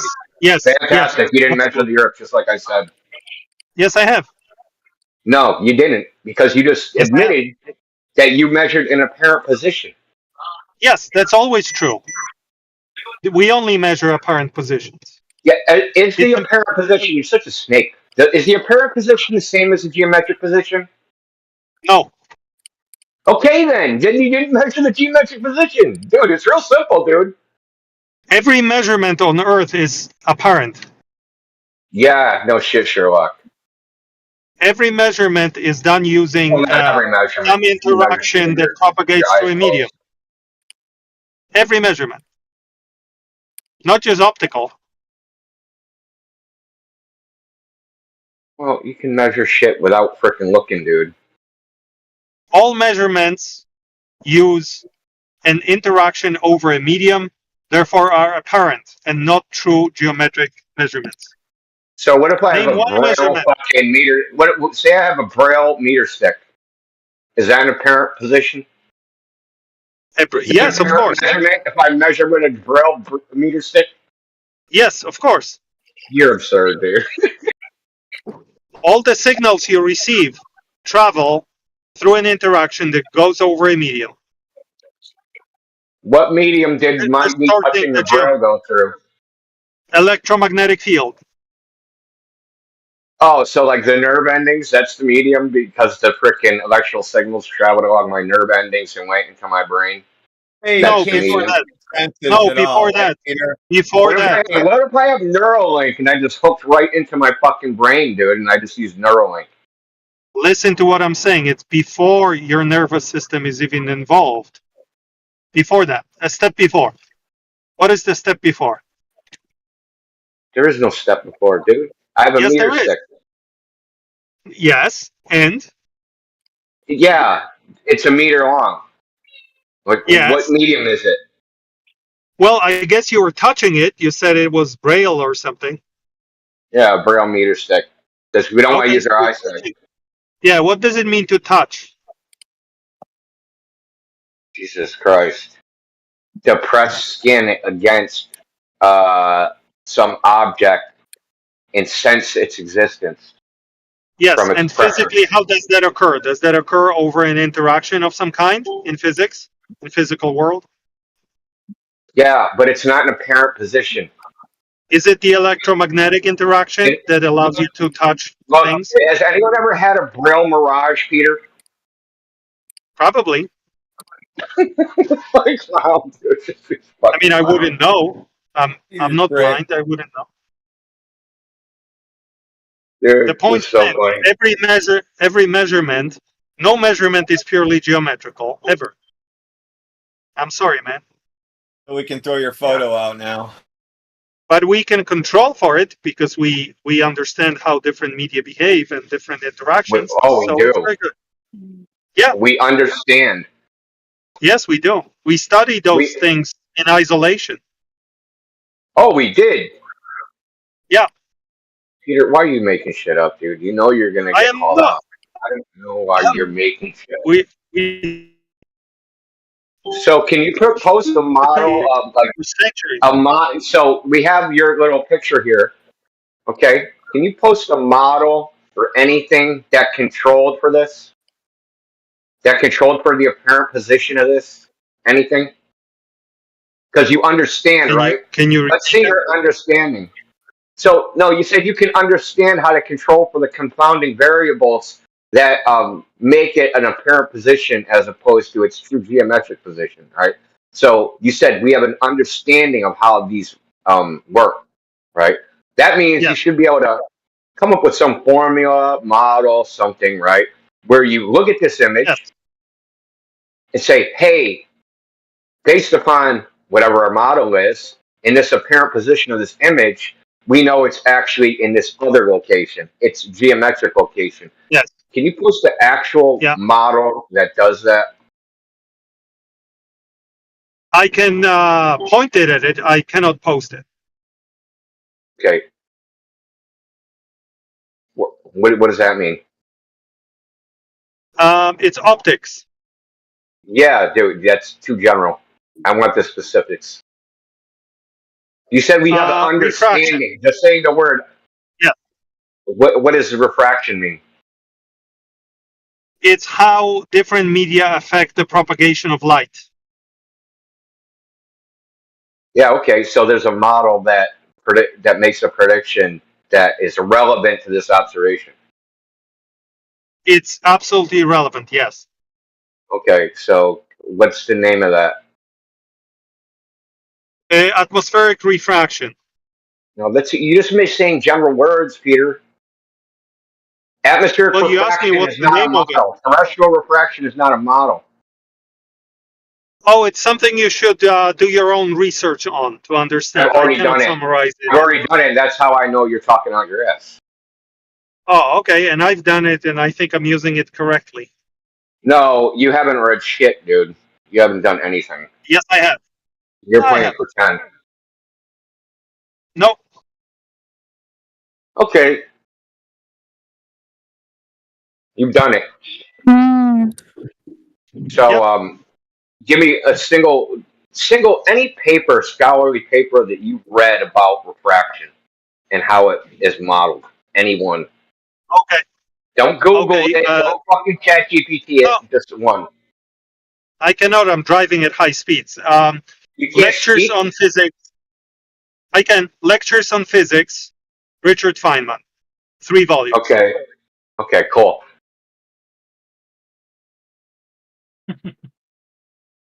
Lectures. Feynman's lectures in physics?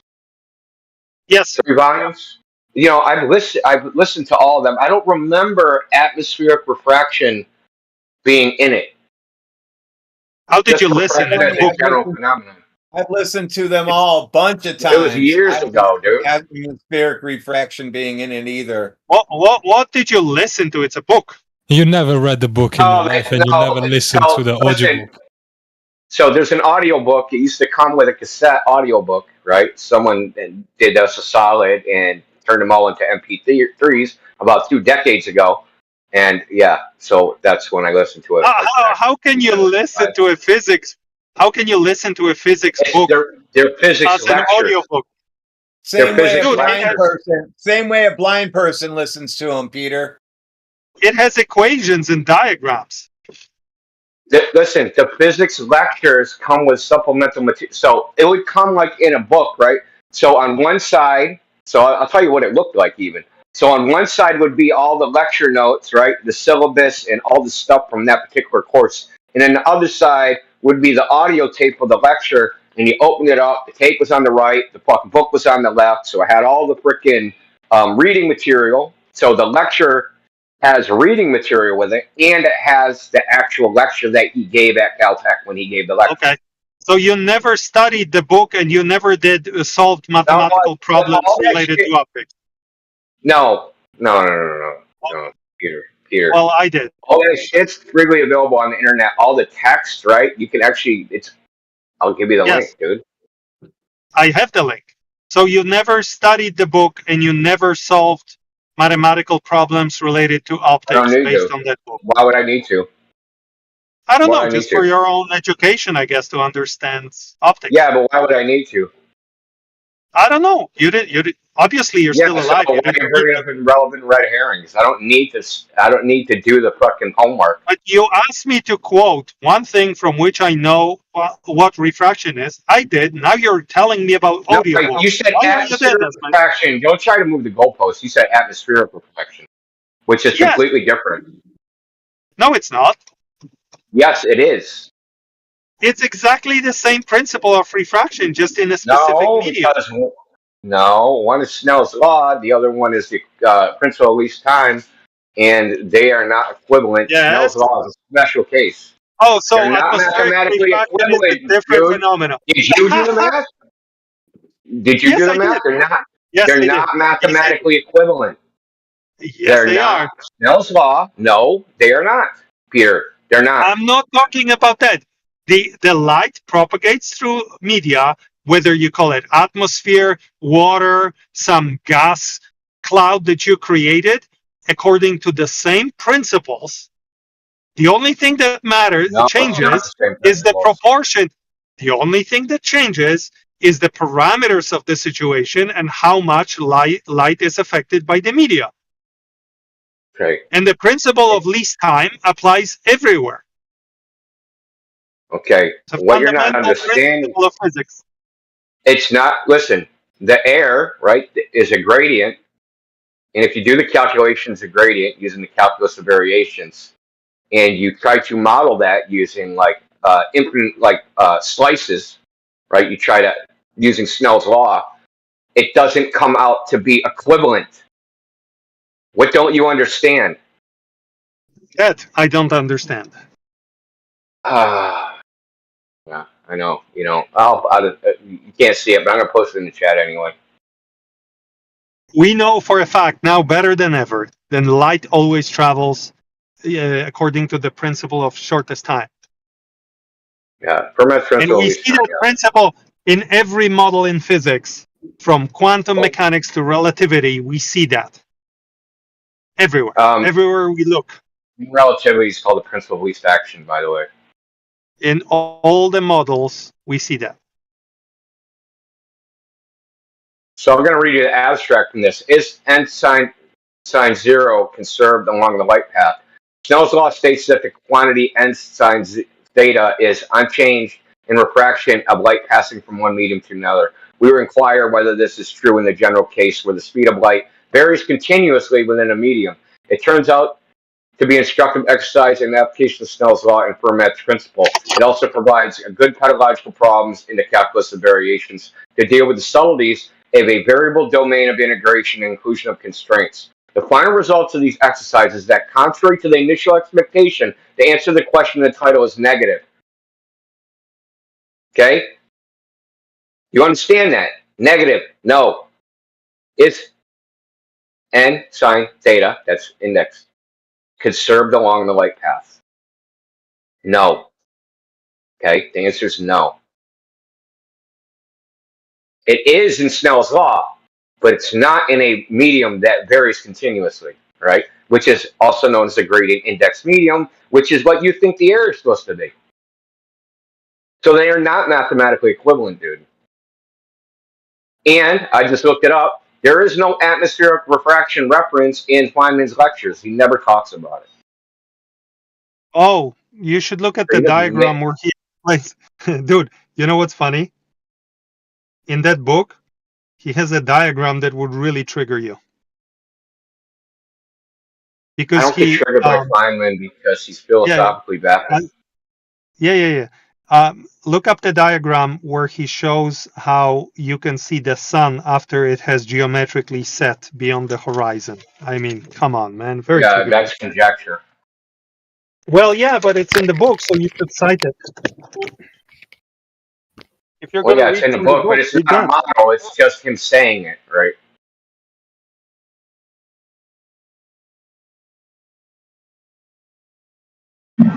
We see geometrically now? An astronomer.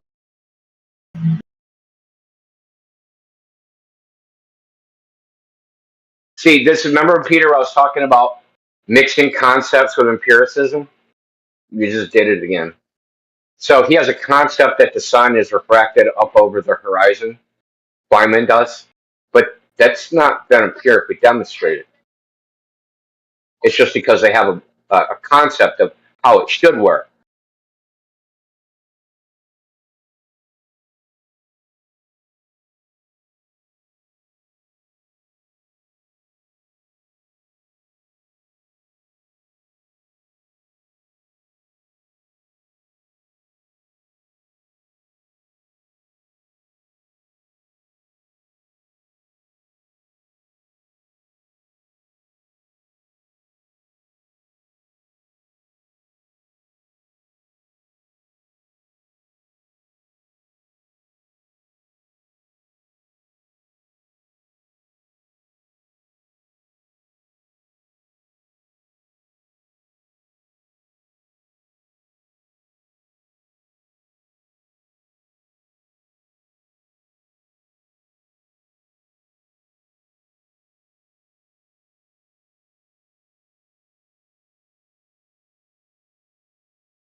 Poor Peter. Poor Peter, man. Hey, what's up, man? It's like he speaks a different language sometimes, right? Like the way he talks. Well, he does speak a different language, but anyway. Hey, what language should we speak in, you guys? Subdued acting like he understood the topic. Bro, who cares whether I understood it or not? How hard is it to understand what we're talking about? It's not complicated. Like, how would you know who's right? Like, if you don't even know what they're talking about, right? Братишка, ты по-русски говоришь? Right. Well, I mean, it doesn't matter who's right or wrong. There's no evidence for Peter's claim, so it doesn't even If matter. there is evidence and somebody's claiming that, I mean, that's... Dude, why Well, do you he claims there, no, like I asked him for evidence. He claimed there is evidence, but conveniently he can't show it. I already know there is an evidence. I've already read the literature. Before you asked him to don't go... evidence. Yeah, you asked him for evidence, but not Google evidence, and yet you came in with a Google search. India, I have a question. Who did? Came in with a Google search. India.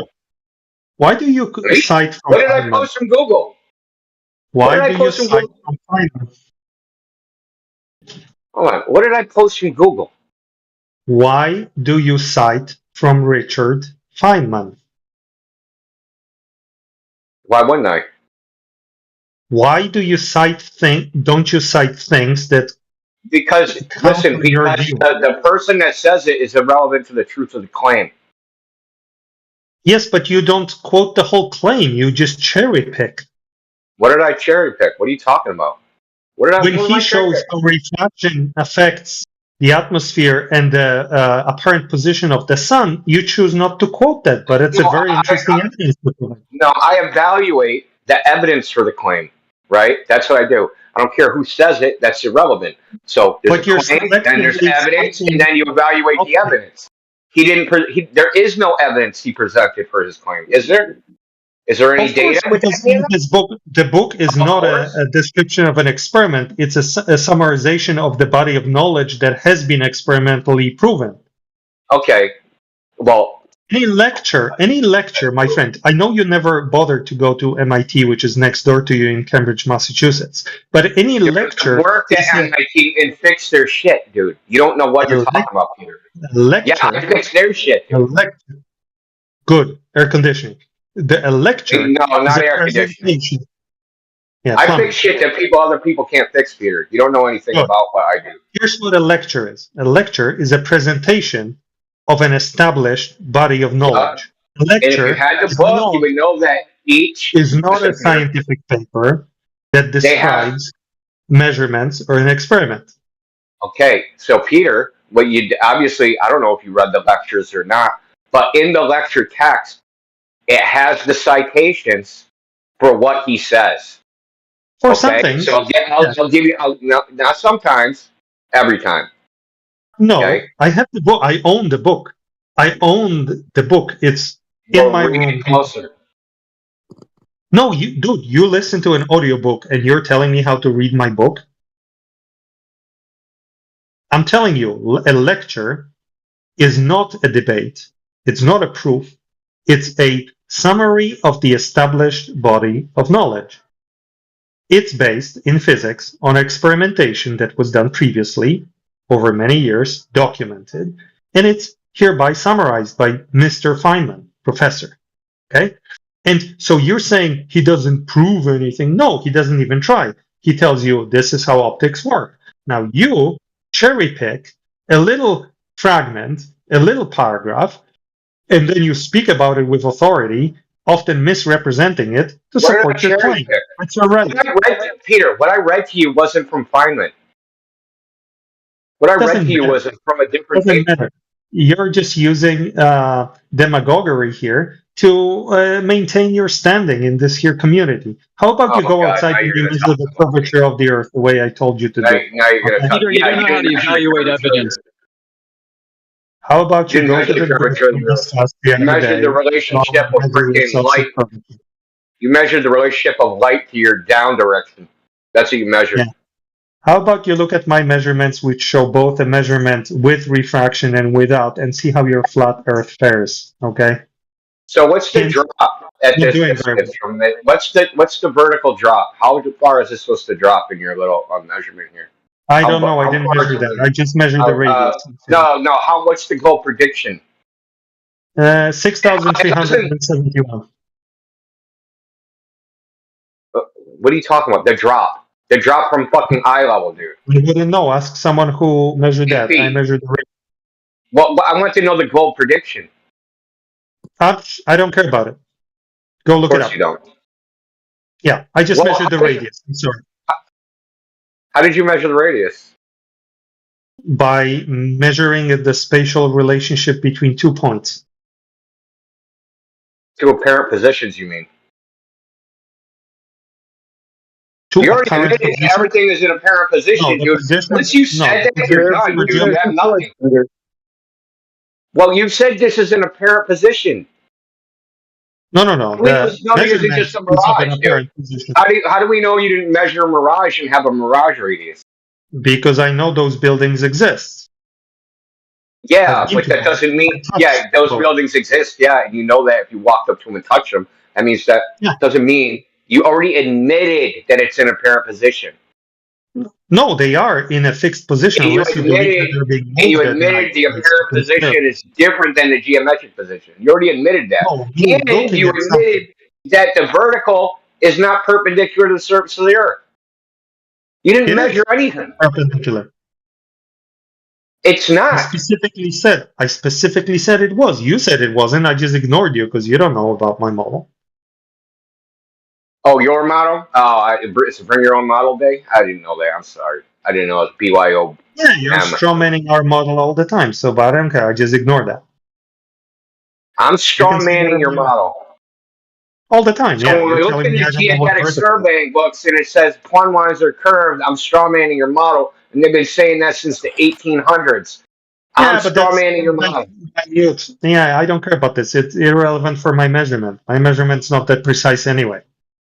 What do you mean your measurement's not that? The deflection, the vertical can be up to 0.71 degrees, dude. The deviations you're talking about are irrelevant for my measurement. No, they are because it sets the vertical. It's like if you were saying that the atoms in my theodolite are not aligned correctly, therefore skewing the measurement. Yes, that's true, but it's irrelevant. It's irrelevant. It's too small of an effect. It's not that small of an effect, Peter. There's a much bigger imprecision in my eyes and in the tool than there is because of these phenomena you're outlining. That's a lie. You're just lying. You're just fucking lying. This is all very vague, guys. Like, you can just look it up, dude. I'll give you the citation. Use and abuse of a deflection of the vertical by Weatherstone. Okay? So you can just look it up. Go on Google Scholar. Type that shit in. He has a bunch of data on deflection of the vertical numbers that were measured, right? So he has the actual data. I studied those things. I know what you're talking about. You're just misapplying it. So go ahead and do it. I don't care. Yeah. How am I misapplying it? You're just throwing out random things to impress people. Yeah, okay.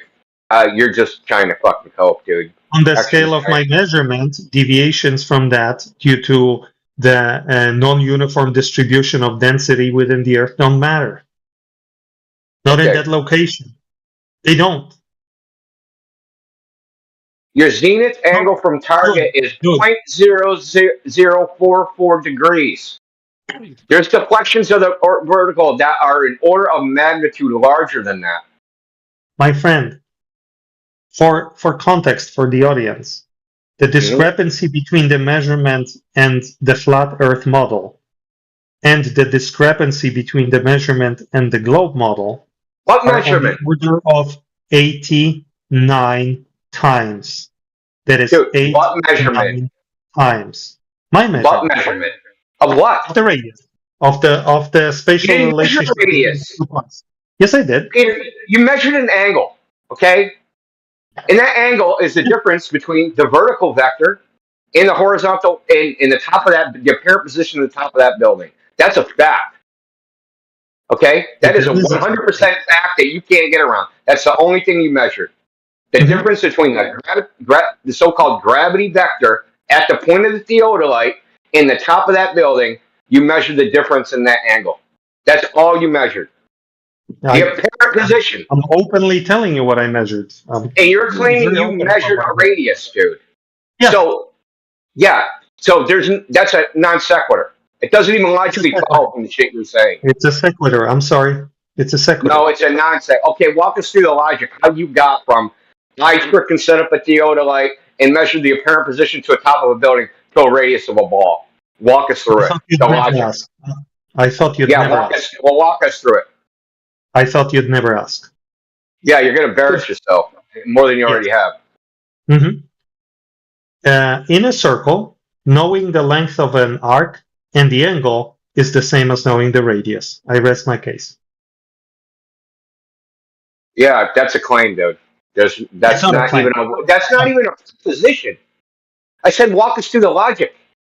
Let me walk you through the logic one more time. I thought you'd never ask. If you don't say something intelligent, I'm going to fucking mute you. Yes. In nature, a circle. Goodbye.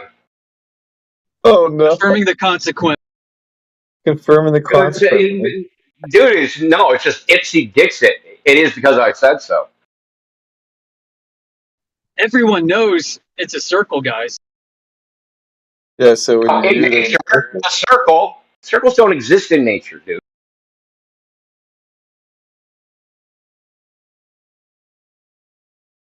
It probably means like a looped surface on the manifold.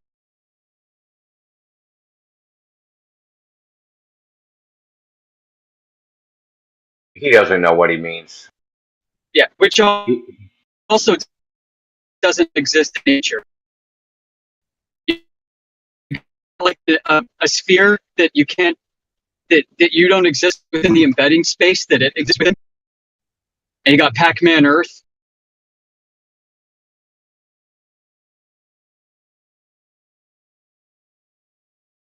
It's almost like the government model for the globe. It's a flat Earth model that repeats on itself in every direction.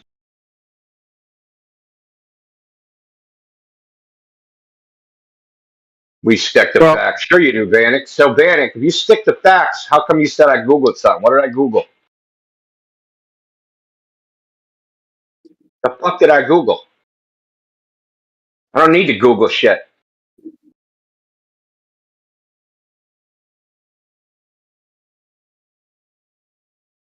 Google don't tell me what to think. I already think my thoughts because I already have the information already, right?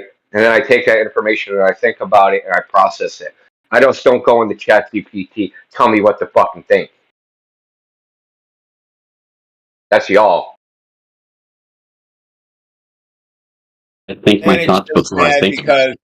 Vanek's mad because Peter said gravity doesn't pull things and gravity doesn't make containers.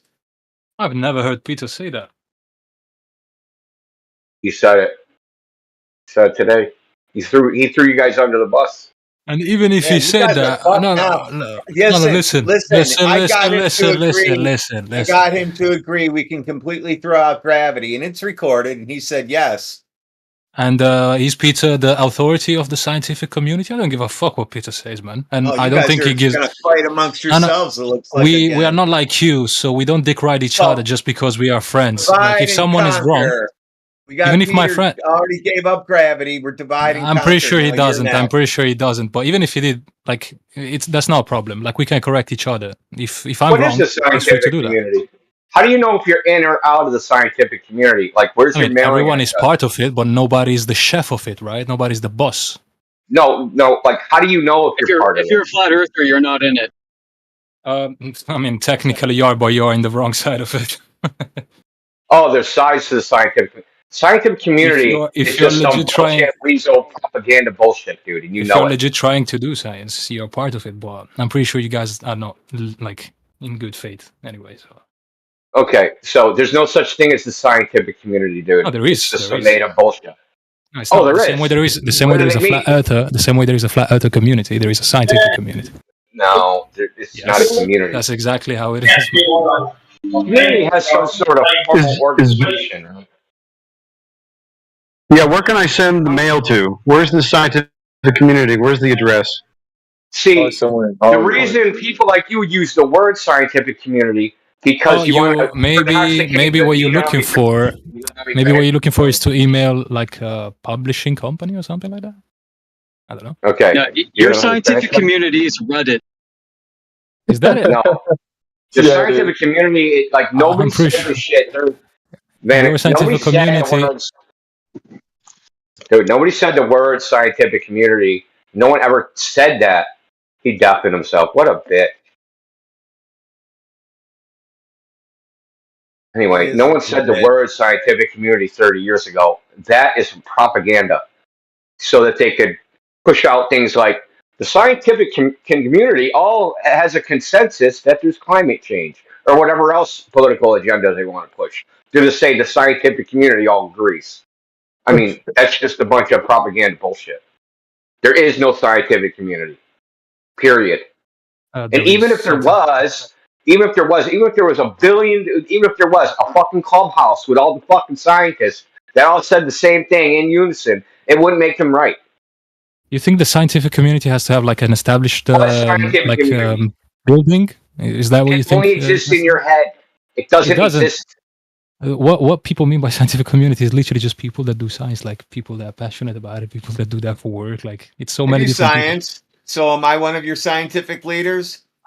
No, there is no leaders. Like, what do you understand? It's not like flat earthers where you have like the guys on top and then little minions. Oh, like, at work, I do science. I mean, what it's the fuck? not- So am I it's now a not like scientist? that. I'm included now, right?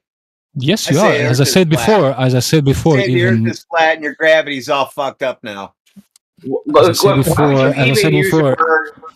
I said before, even you that you do, if you do science in good faith, you are part of the scientific community. Yes. What good? You don't have to subscribe. It's not like something. It's not a club or some shit that you have to email someone. Okay. So why do we even have the term scientific community? Why does it exist? What's the point of it? Just to like describe a group of people. Like, what do you mean? For what That do a purpose? certain When you activity? say the scientific community X, right? What does that mean? Like, what are you trying to say? There's a connotation to it, right? If I have a question about science, am I gonna ask like the culinary? peer reviews. Am I gonna ask the culinary community, or I'm gonna ask the scientific community? Like, I'm asking Yeah, people and that are then into that. does that mean that they're right because you asked the scientific community? Does that make it right? Whatever they tell you, whatever this imaginary scientific community you concocted in your fucking head, does that make it right because you consulted the scientific community? Does that make whatever it is they said is true? It's not right, but it's not wrong either. Like, I don't know what you're trying to say. Like, Christ, this is you're a a little- philosophy. Is this a philosophy question or No. It's basic fucking truth. basic truth? I Yeah, think you need to figuring out the elaborate on truth. that, my friend. You need to elaborate on that. Yeah, figuring out the truth, right? So, is there any truth value in what the scientific community says? Is there a truth value? Because the scientific community said it. Scientific community says X, Y, Z. Does that mean it's true? Not necessarily. Then what good is it? Well, it's more likely that they are right than you that you don't do science. What, So I can you will ask put them. Can you quantify It's all that? about probabilities on who's gonna be. No. Can you quantify It's all that? probabilities on who's gonna be more likely to be right. It's like easy. Give us the math for the probabilities. Give us the It's math like for the who probabilities. you call when you have an electrical Give us problem? the math for the Cook? probabilities, dude. Is that who you call Give us when you have an the math. electrical problem? Seriously? Give us the math for the probabilities. Do you call like Hand it over. I'm asking for the probabilities. Are you fucking Relinquish the math. You said X is more probable than Y. Quantify it, right? Because when you make a probabilistic statement, this is more likely than that. You're making a quantitative statement, right? That there's more of this than that. And even if that was true, it still wouldn't make the underlying statement true. Even if there was a 99.999% chance that the scientific community said is true, right? That wouldn't make it true. And you're just have you made the saying math? that. Have you made the math? Have you? No, it's your claim. Why would I do the math? I mean, to me, it's more logical to ask people that are like an expert in the field than some random guy on Discord. Okay, give us the logic behind it. Give us the logic It's behind so it. easy. No, I mean, if I have to, you said it's more logical. sorry. So If, make a logical proposition that how old are you, bro? Like 40, probably. If I have to explain No, this to you, who we cares are in how the old wrong I track. am? Now you're going to talk about me because you're being exposed as a fucking nitwit? I'm not being exposed. I'm just saying it's No, more you're being likely. exposed as a nitwit. Okay, so give us If the someone literally has knowledge, who's more likely to give you the right thing? Do It's they the guy actually that have has knowledge, not the guy that doesn't How do have you know knowledge. they have knowledge? How do you know they have knowledge, dude? Because they're part of the scientific community. Right? How do I know you have knowledge of what you're talking about? Oh, who cares? Yeah, you're like one step below ignorance, kid. Can you answer the question? Like if you're only No, I'm not going to answer the question because it's irrelevant to the subject. You're trying to change the topic. on top of that, you're trying to change the topic to me. It's not going to be about me. Okay, the topic's not about me. Talk about scientific community and the validity of this so-called fictitious entity that has no actual. That's just like nebulous out there, and it's totally a fucking concept in your head that somehow there's Listen, my friend, if you have any physics problem, go ask your bakery or go ask your. And they're probably going to be, you know, a lot of people that go to university, they don't actually end up doing what they got a degree in. So, yeah, there's probably physicists at bakeries. More likely than you, anyway. Statistically. Give us the statistics, man. Post in the chat. What you want me to do a study right now for you? Say shit, dude. So you just get to say, "Oh, this is more likely. That's more likely. This is logical." You just get to make claims. I think it's from Dunning-Kruger. But no, now you're going to. You think to be an expert on something that you're not, my friend? Like Dunning-Kruger. It's so predictable. It's so predictable. It's so predictable. Now you want to talk about me again? You're exposed. I mean, you're fucking. Why are you making it about? Shush. Stop over talking. At least do that. No, like that's all he's got, dude. I know, but he's been like he would have been fine and not have pissed me off until he said, "I Googled something, dude." Like, fuck, dude, I didn't Google shit. What are you talking about?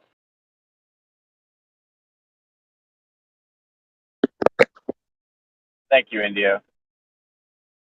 What, muting him? Look, this guy exposed these clowns, dude. They're fucking clowns. They just like throw out the word probably, more likely, logical, common sense. They throw out these like little buzzwords, right? As if somehow adding these qualifying words gives their evidence-less claim validity.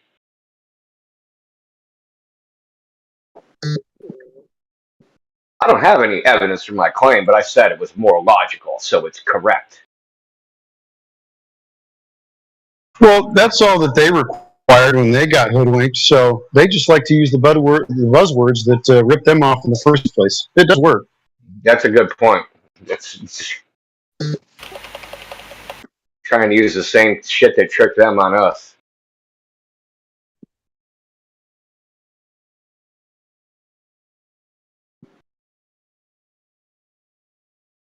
The actual fuck.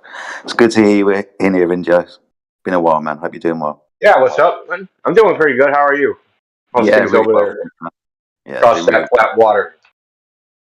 It's all good, brother. Yeah, there's no mountain of water between me and you right now, dude. I'm telling you. That's always been the case, man. Dude, we're going to have to believe there's a 600-mile mountain of water between me and you. It's even, it's ridiculous, isn't it? 600 miles of curved water. Doubt it. It's probably more than that. I just guessed the calculation. Like, what's you always going? Are you always going up, or are you always going down? Then.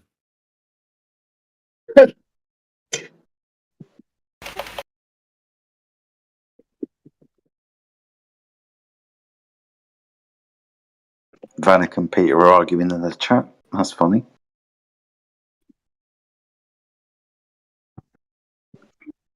Yeah. Now they're arguing about gravity's not a container.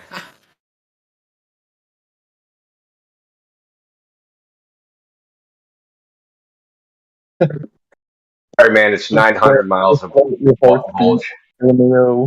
900. Fucking hell.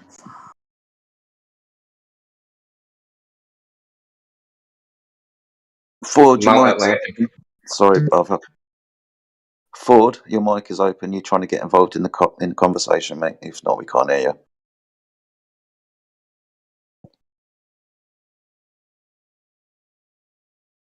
Yeah, no worries. Is that better?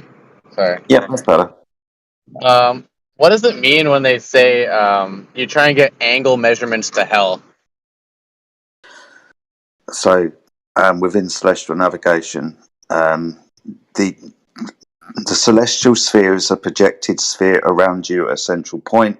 That central point, when converted to an orthographic projection, is from the center of Earth. I'll show you a picture. Okay, thank you.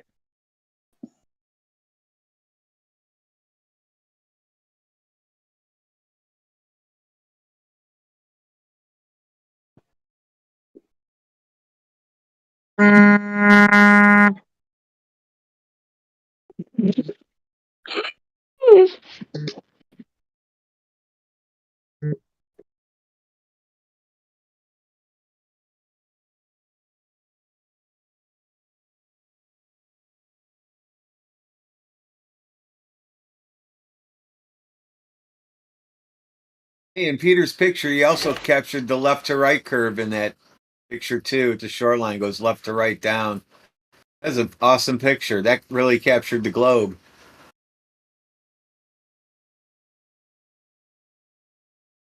So 24 minutes past the hour, I posted the image of the angle measurement taken from the center of hell or the center of Earth.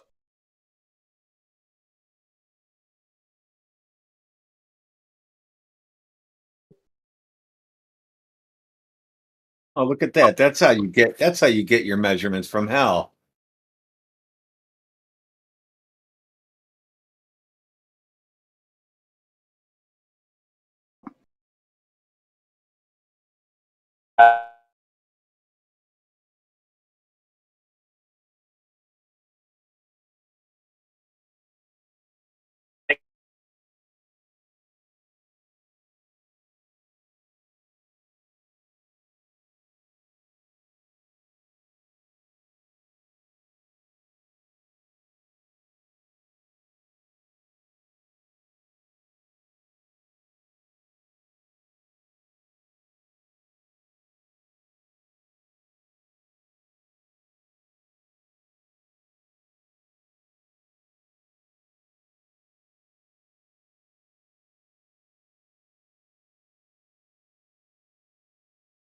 Satan's location is what they were looking for?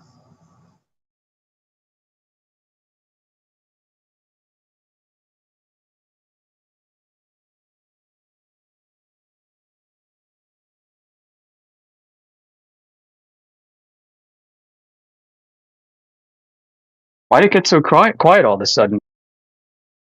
Because you shut Peter up. Check. Yep, you're good. So if you begin with the assumption of a sphere, then and calculate a measurement. Circles in nature. That one blows me away, dude. Fucking circles in nature. Yeah, right. How can it be a circle? How can a circle be a calculation of a sphere? Isn't a sphere way thicker than a circle? How much of a sphere would a circle be? But the same width of the line on your phone that you look around your name. A line is a line. So a circle is thin as fuck.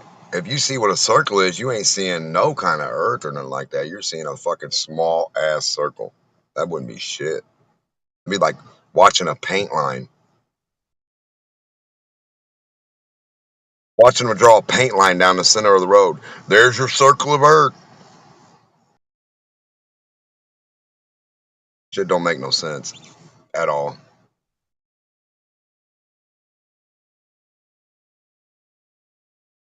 And the stupidest shit to me is they keep saying that, oh, bumps aren't bumps. Mountains aren't mountains. Valleys and dips and canyons aren't canyons. They're smooth. They're all fucking smooth. The biggest mountain is as smooth as the deepest fucking hole, you guys. We're all retarded now for having heard that. Don't you think? That's what I think.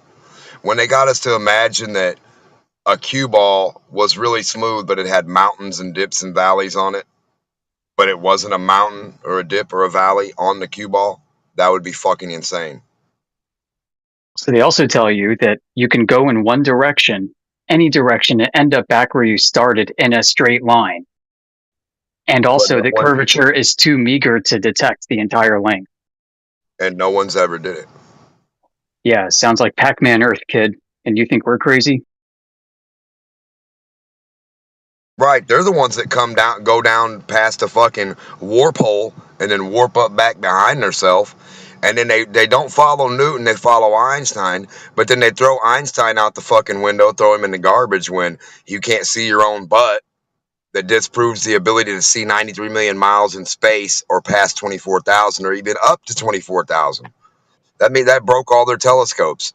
All of them. Every fucking one of them. Every Hubble, everything. They're all garbage because they can't see their own head. So they throw that out the window and then they bring back Newton. And then they throw Newton out the window when he don't work. Then they bring back pieces of Einstein. And then we have Newtonstein physics. Newtonian. It's like the physics of the movie Dune, right? You can travel the universe without moving. Yeah, that's how you travel the Earth, supposedly. You can't never get to the edge. You're not never moving anywhere. The Earth's supposedly moving under you, but you can't never see it. You're not going fuck all. You can't go anywhere in this computer rendered fucking zone. You can't get to the edge of your own park. You can't get to the wall in your own house in this fucking globe model. You can't find the edge of stuff. They tell you the edge means never ending. So if the Earth has a definite size, that means it never ends, guys. It's as vast as space. Like, am I gonna be unmuted? Like, oh, now I am. The fuck? Right. So well done, Ford. This would be the third time we've tried to engage with you. Every time you come through, it's not coming through clear. I tried to tell you that earlier. That's why you got muted. You might want to sort that out. So okay, my bad, bro. Am I coming through clear now? Yeah, you're coming through much clearer now. Okay. Damn. Sorry, I was having Wi-Fi issues. Can't control that. My bad. Oh, all right, you don't need to take that. Wow, this one's coming in hot. Lady. No one cares about your drama. Fuck. Okay, I'm not drama. I'm just finding it stupid that you couldn't just comment if I wasn't coming through clearly through my mic. Excuse me. Tried 3 times. Put it in the chat. Think a little bit. Right, like, damn. Oh man, this is a feminist. Yeah, what is hot micing? Hot micing is when you're making background noise and interfering with other people's conversations. But being as you seem to be some really upset woman, you probably don't understand that. So fuck off. You could have come in a lot clearer, a lot cleaner with a better attitude. But your attitude now makes us all think you're a fucking idiot. Well done, you.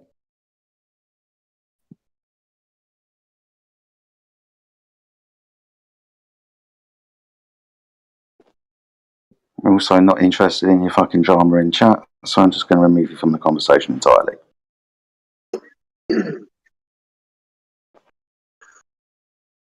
Good evening. Good evening.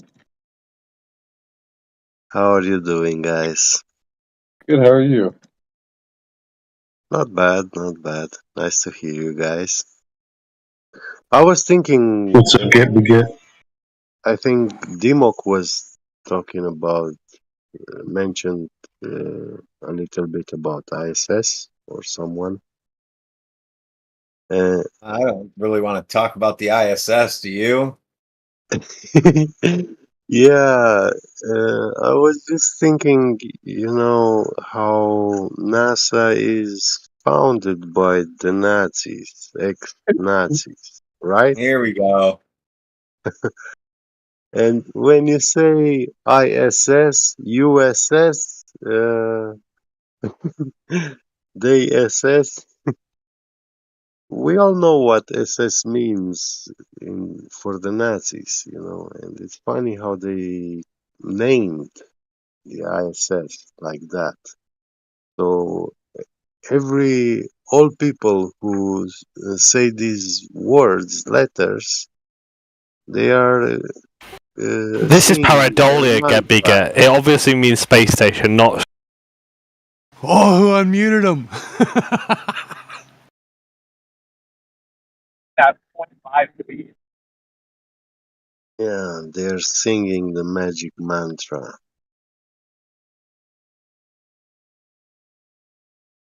Bells.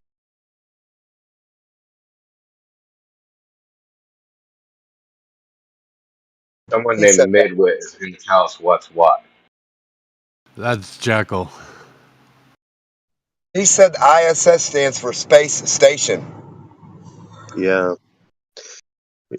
He got really touched when I was saying those things about ISS.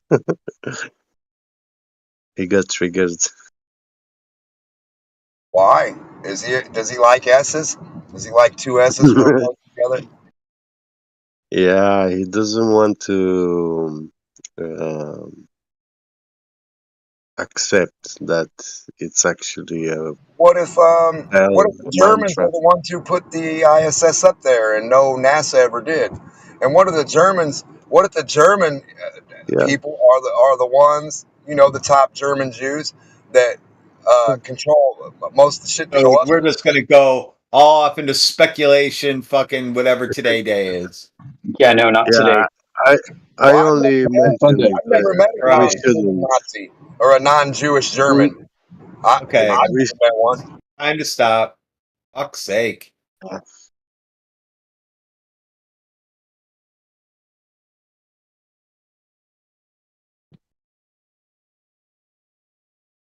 I wasn't speculating. I was saying actually in person.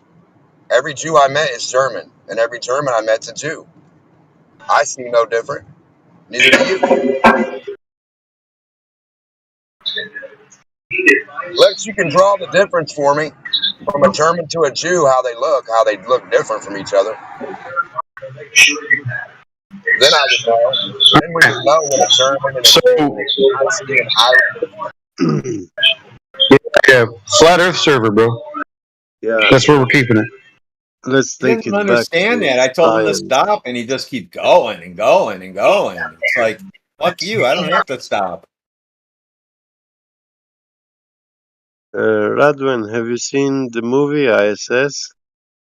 No. Oh my God, it's a sci-fi movie, but they are doing so much science in it, man. It's the movie of the year, I don't watch space movies. We don't watch the news. Seriously, they have rats in space on ISS, and they move them from one box to another, and they watch the rats how they float, and Are they the check same them. rats that were spacewalking on the outside of the ISS? No, they keep them in boxes inside the ISS. They saw them on the outside burner. You didn't see that? I saw that. That's Tesla. Yeah, that's where they put the rat. They're putting them in space. They're doing rat moonwalks, spacewalks. SpaceX, yeah. But on ISS, they keep them inside the ISS in boxes, They put them in a little suit, and they walk them on the ISS, dude. Yeah. Same thing they do with canaries. They let a canary fly out there, and if he don't come back, they don't go outside. Yeah. And 2 weeks ago, they took Barbie doll to space for her anniversary. What that costed $3 billion. Well, no, it wasn't just one doll. It was a doll for every astronaut. And a Are you Ken kidding me? doll. Yeah. That cost $1 million for every payload, every doll. Yeah, yeah. But every astronaut has to have one, a Barbie doll and a Ken doll also, you know. Yeah. Why didn't they just give him one? A robot doll, an AI, a No, transformer. no, no. I would have gave him I each mean, one and said, make it what you want. like, you know, when you give a doll to a little girl,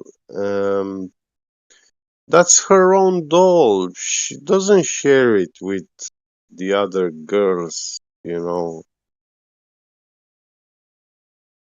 Well, today they're going to be handing out Mr. Potato Heads, and they're going to say, we don't know what it is. You tell us. Is it a boy? Is it a girl potato head? We don't know. Oh, yeah. We're getting there slowly. Yeah, it'll be out next week since I mentioned it. The Transformer Potato Heads. Not next week, but next year. Yeah, on the next anniversary.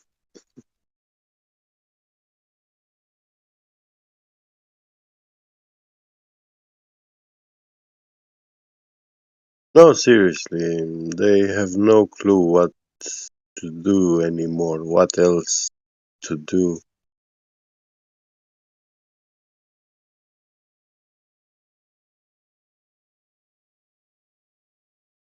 9 out of 10 scientists say you should do a lot of stuff that's bad for you. Do you guys agree? 9 out of 10 scientists say you live on a globe. You know that last specialist? You read that guy's quote and you said, man, this dude's smart as fuck. And then he said, Yeah. flat earthers are stupid. The same guy that we thought was smart, it said that we're stupid. Isn't that cool, you guys? Same guys that we use to argue our fucking point from book to book to book, from specialist to specialist, from guy who knows fuck all, from guy who knows fuck all. And then we say, we're going to take this blind guy, we're going to argue with your blind guy about colors. And they say we live on a ball. Yeah, I don't like to see myself fitting into a group of people, you know, at a party or anything like that. Every time when I go somewhere, Assalamu alaikum. I want to be seen like the antisocial, anti-everything, like, you know, the extremist that doesn't follow the rules. Yeah, so Right when I go in there, I tell them, I'm a flat earther. Now what? yeah, I I mean I don't feel right. I consider that human beings are not herd beings. You know, we are not meant to live in herd like gatherings. You know. So we got Edgelord Balma Regaro. So I don't see do you nothing think wrong you're with gonna do you think this is like a Christian chat, like you're gonna trigger us by saying Assalamu alaikum or Antichrist or something? What you? I am Muslim. Why you? What you say to me? Hello, motherfucker. Why'd you say Hello. Antichrist? What? Didn't you say Antichrist? Why'd you say that? Yeah, he said. Because he say he anti everything. I say antichrist, and he say okay. So yeah.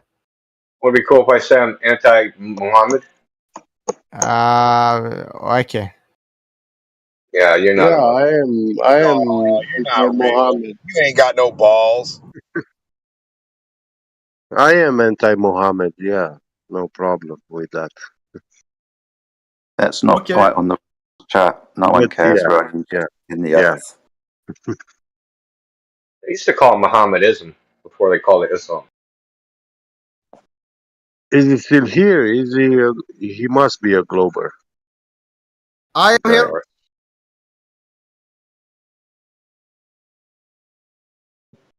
So Bala Brajario, Ravioli, whatever your name is.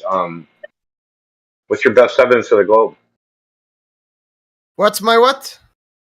Your best evidence for the Earth being a spinning ball in space.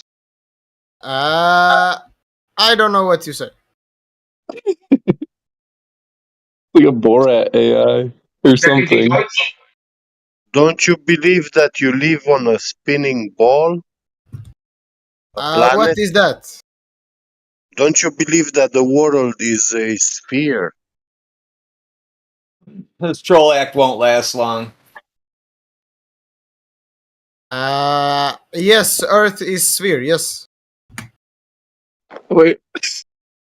How do you know that? Because I don't know. Because Allah say? I think he said yes.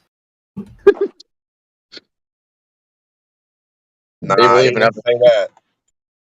So, have you ever tried to walk on a ball? I don't think so. No. So you never played with a soccer ball or a beach ball? Yes, I have. Yes. Yeah, and have you never tried to walk on it, like make 3, 4, 5 steps? Oh yes. Maybe yes. Balance on it. Yes. So how many steps did you manage to make on it? Not that many. Like how many? Did you make 5? Maybe 5. Yes. 5. Wow, that's a lot, man.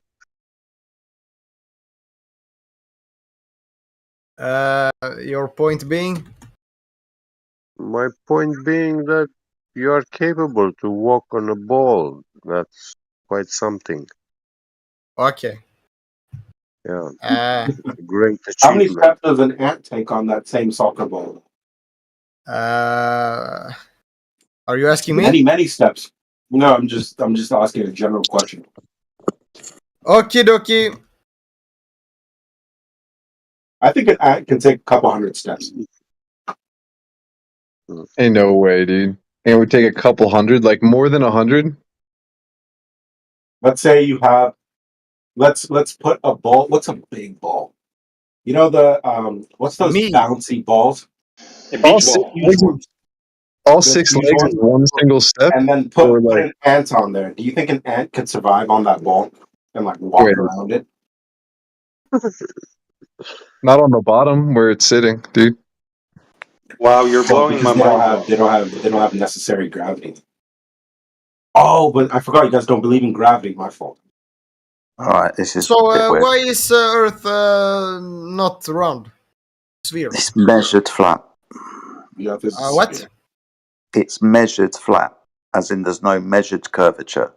If the Earth was a ball, the surface. Oh, hold on, dude. I'm talking to this guy. At least let me get it out so he understands where we come from, and then you can retort. I come from Sweden. Okay, that's brilliant. So we say the Earth is measured flat, not curving. So the Earth is shaped based on how you measure it. Yeah, it's a surface description. So the surface of the Earth lays horizontally. There is no measured curvature, we say. For E, I guess I'd say. I am very confused. Then I don't know how to help you. Because you measure it flat, it is flat. That's right. Well, yeah. If it was curved, then it would measure curved, and you could have a ball because balls curve. You can't have flat balls. But okay, you don't believe in gravity. What's that got to do with measuring the surface? No. I'm just asking. You don't believe in gravity? If there's a scientific experiment to prove it, you can give it. If not, no, it's still up for debate. Okay, but if not gravity, what makes things fall? No idea. No idea. Other than relative density. We can make things work along the vertical axis, go up or down, but what the cause is outside relative density, we don't know. Okie dokie. So, okay. Do you understand the concept of relative density? And I don't. I do.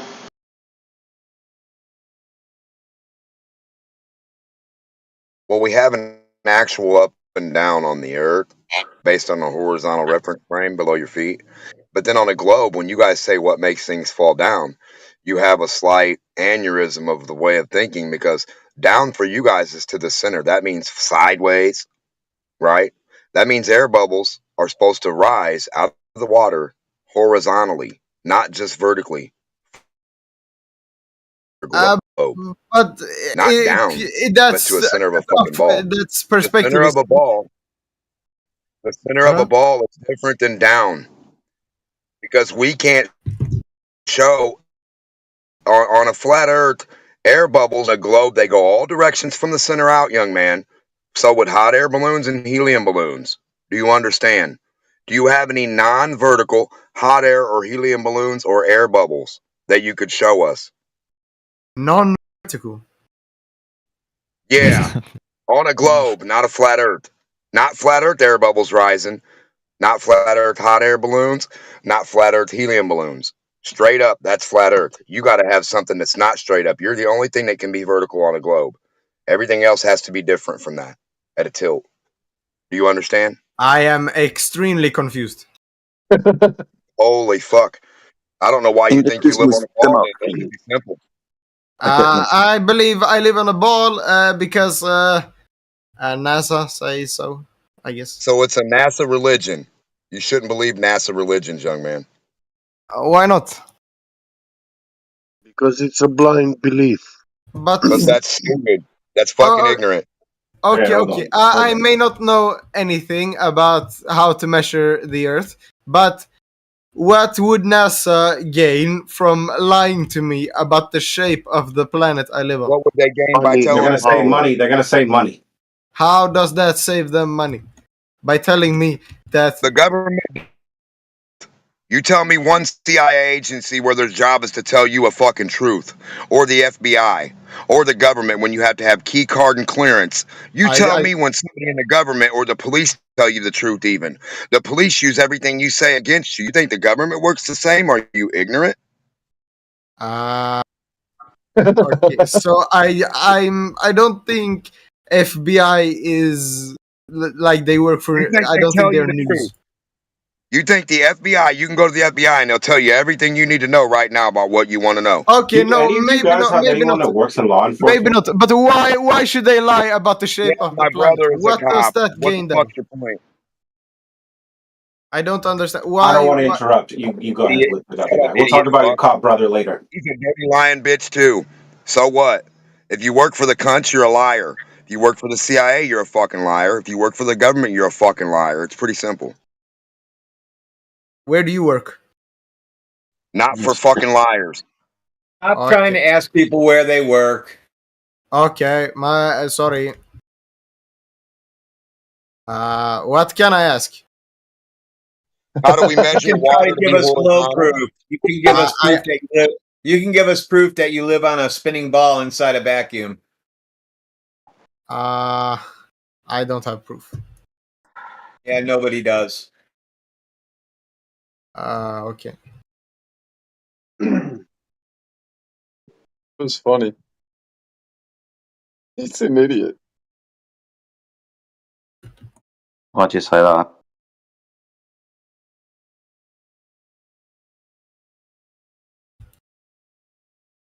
Why That's do you say very that? mocking.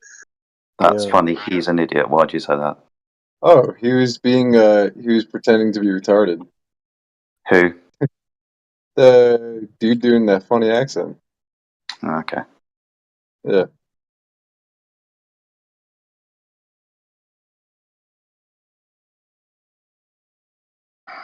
Right, I've unmuted some people. There's some new people in the room as well. If anybody got points of conversation or questions, please feel free to do so. Try, guys, to keep the over talking down to a minimum now. Of course, it's audio chaos, and I can't fucking understand half of you half the time.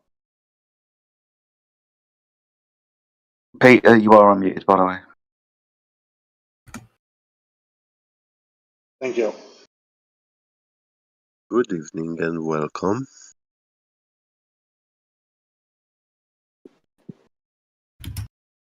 Everybody, your cop is in law enforcement, right? Democh. However you say your name, Democh. So we're gonna start talking about people then.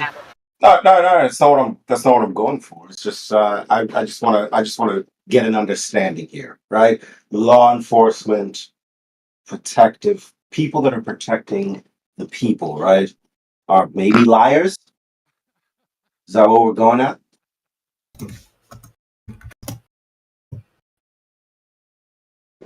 It's irrelevant. You have misunderstood How's the that point, irrelevant and I've misunderstood? and it wasn't for you. I understand it Dimok wasn't for was me. I'm not just asking. addressing you when He's he just asking if was police talking lie. about Yes, that. they do lie. Yes, police lie. Yes. Okay, so are they part of the conspiracy to lie to us about like who we are? What did the police have to do with fucking space photos? No, it's not about space photos because there's scientists who also work with, let's say, an organization like NASA. There's FBI agents that also, there's different agencies, right? And police is one of these agencies. What do the cops have to do with anything? What do you mean? What do they have to? What do scientists that study physics have to do with Scientists are anything? not the police. Scientists still lie for money. They lie for occupation. No, they they lie don't. for My professor Yes, at they UCLA do. makes Hold on a $70K minute, a brother. year and has to do research. Hold on, let me finish my sentence. They lie for money. They lie for lobbying. They lie for funds. Every scientific endeavor has to have millions and millions of dollars to get funded. And then the scientists hope it can get funded for however long a retard's willing to pay them to do dumb shit, right? And depending on the millionaire, that's who makes the science. If you're the guy with the money, you're making the science, not the guy sitting there saying, "What do you want me to do, Bob? What do you want me to make for you?" So you got it all wrong. All right, let me ask you a question then. I'm gonna take your stance. Let me take your stance.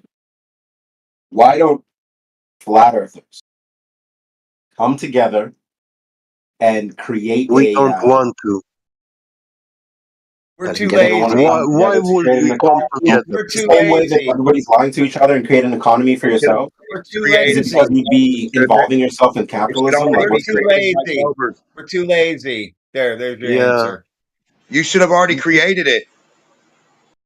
What? We don't care about saving whatever the globe world. thing that you're going to tell us that we need to create, you should have already created it, globe science boy. What do you mean? We should have created something for you. That doesn't make any Whatever sense. you fucking think you need created, you should create it, dummy. Well, you're okay. So you're living in my world. You're So ignorant. I'm asking you that. You're Because you're living in my world. You're living in my globe. You're living in my globe fantasy, right? Dude, so we do I'm not asking live you. we do not live on a ball in a vacuum. I don't know why Well, you're saying we're living in your world. Hold We on. don't live on a ball in a vacuum. Let's dial back a little bit. Stupid, guys. Stop over talking. Seriously, stop over talking each other. Okay, Jedi, how do I know when I'm over talking? Because I actually do. I'm not necessarily talking to you. There's like about 3-4 people talking through. So at least I at least want you to get out what you want to say. So all I'm saying, okay, so I get you. Okay, all I'm saying is that if you're saying that we should have made it, this flat Earth idea, I'm saying to you, if you are the flat earther, you're living in my world, why didn't you guys create this, I guess, circumstance for yourself? I'm What not are you talking talking shit. about, bro? It's not even What do you your mean? world. I'm talking about what the fuck Story. This is a story you were given. It's not your fantasy. It's someone else's fantasy that you were told about, and you just believe it. I don't give a fuck. Okay. Let's say that's true. How can I believe your what's going on in your fantasy? But we're not talking about believing a fantasy. We're talking about observable reality. Yeah. You can demonstrate as things. an individual, right? You can demonstrate anything to Yeah, as a yourself you human want, being, and we'll help as you. a human being on Earth, in reality, you've never experienced curve. You've never experienced motion. You only experience a flat, motionless Earth. That's not belief.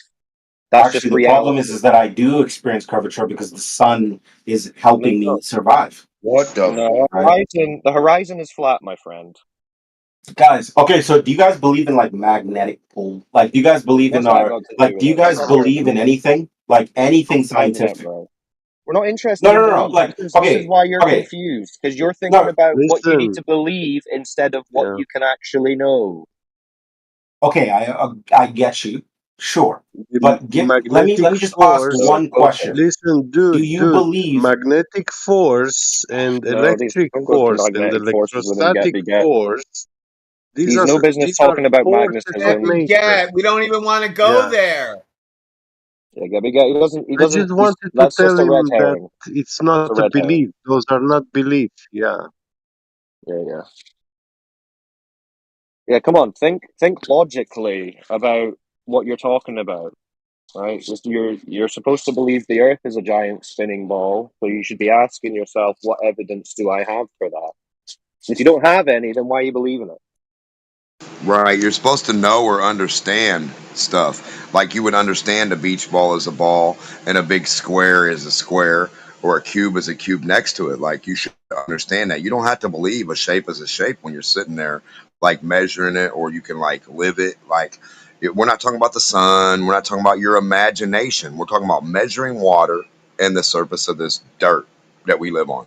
So water is the best thing, right? Since dirt goes up and down, we know it has topography. That's not the best way to go about trying to measure to see if it would say be said curve or flat. So what we would use is water. So 73%, 72, 73% of the surface of the earth was told to us to be water, right? The whole surface, 73%, 72%. That means there's only 29% left, 28, 29, to be dirt. So when you measure water, water should be curving at a certain rate, 8 inches per mile squared, not per mile squared. I think you guys. Hold on, brother. I understand. Hold on. Okay. The radius, 3959, circumference 24,901, 1.22 miles times the square root of the height of you, the observer. Yeah, okay, fair. So if you're 1 foot off the ground, hold on, brother. You're 1 foot off the ground at 1.22 miles away from you exactly. There should be an 8-inch difference from a horizontal line. Underneath it, the water should drop underneath that. Now, that's all you got to do to prove that. We don't see that. We see the water follow that the whole way. No matter how far you go, the water's horizontal. It doesn't drop at all. None. Not 1 mile, not 2, not 5, not 10, not 50. So can you show us where water somewhere drops away from a horizontal line? So this is a contradiction. What you're doing is you're trying to use your individual. I just sat here and listened to your fucking rant. Let me talk. Yeah, let him respond. So what you're doing is you're contradicting yourself by using mathematics. Maybe, okay, this is what you are. I think you guys are Neanderthal, which is okay. Maybe you have that gene, right? Speak. Hold on. No, I'm not trying to insult, but I'm saying this is how the Neanderthals died out, because you're thinking individualistic. Don't embarrass yourself. I'm not embarrassing myself. Already, you are. You don't have any idea about. You think the Neanderthals died out because they questioned that the surface they live on is a horizontal plane as they observe? You're a moron. Stop doing that. Listen, do you believe that there's a curvature of 8 inches per mile squared across the surface of the Earth? Yes or no? I don't if I'm just gonna get muted. I've been interrupted. I'm just gonna get muted, so I don't really care to answer you guys. You guys just talk. I didn't mute you, but I mean, you're talking dumb shit talking about Neanderthals. We're just talking about reality.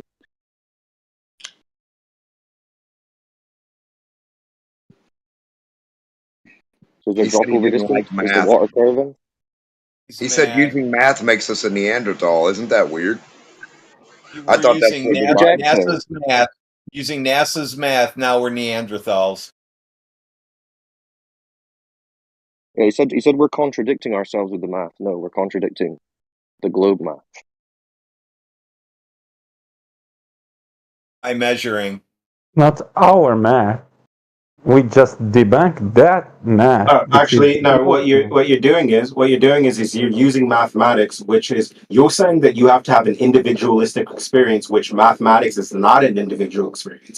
It's a collective experience. No, you fucking idiots. Just listen one time. Why are you just listen, bro? Because I'm gonna get muted. So just listen. Why are you triggered? Can you just let him finish? If you cannot say that you have to have an individual experience and then try to relay mathematics in order to like justify your claims. It doesn't make sense because mathematics comes from the antithesis of what you're talking about. It makes no fucking sense. About the globe math. We're talking about the globe math. Jesus Christ. So you didn't understand. We debunked the math. We debunked the globe math using measurements, real life measurements to the horizon. Oh, so a measurement isn't mathematics? We you fucking goofball. No, it's not. So you think with your ass? I think I guess because you don't use a brain, you don't have one. How did they We debunked the math. We debunked. Epsilon. Just use your ears and your brain to. You can't even pronounce my name. It's Epsilon, you goofball. It's not Epsilon. You can't even read. Because my screen is so far from me, so I just say that. But what I saw. So we debunk your math using measurements. Is that epsilon blue, by the way?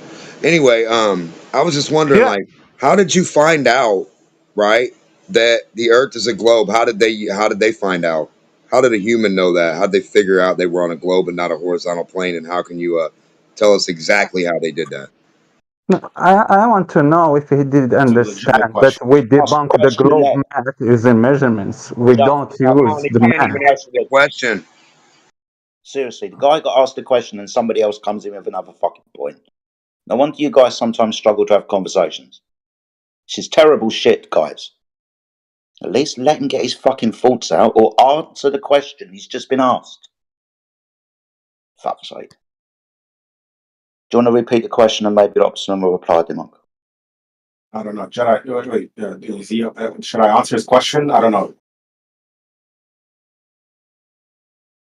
Yeah, how do we know? How did anybody know it's a ball versus a horizontal plane of reference? Yes. Okay, so the first thing, I'm not going to quote anybody or do anything like that, but it became from how shadows came to be, right? When you have a flat plane, right? If you have a flat plane, the way shadows encounter each other, it would be, this is how we have geometry, right? It would be like, I don't know how you think of the sun, so I don't know that I can say, I can't say that because I don't know how you guys view the sun.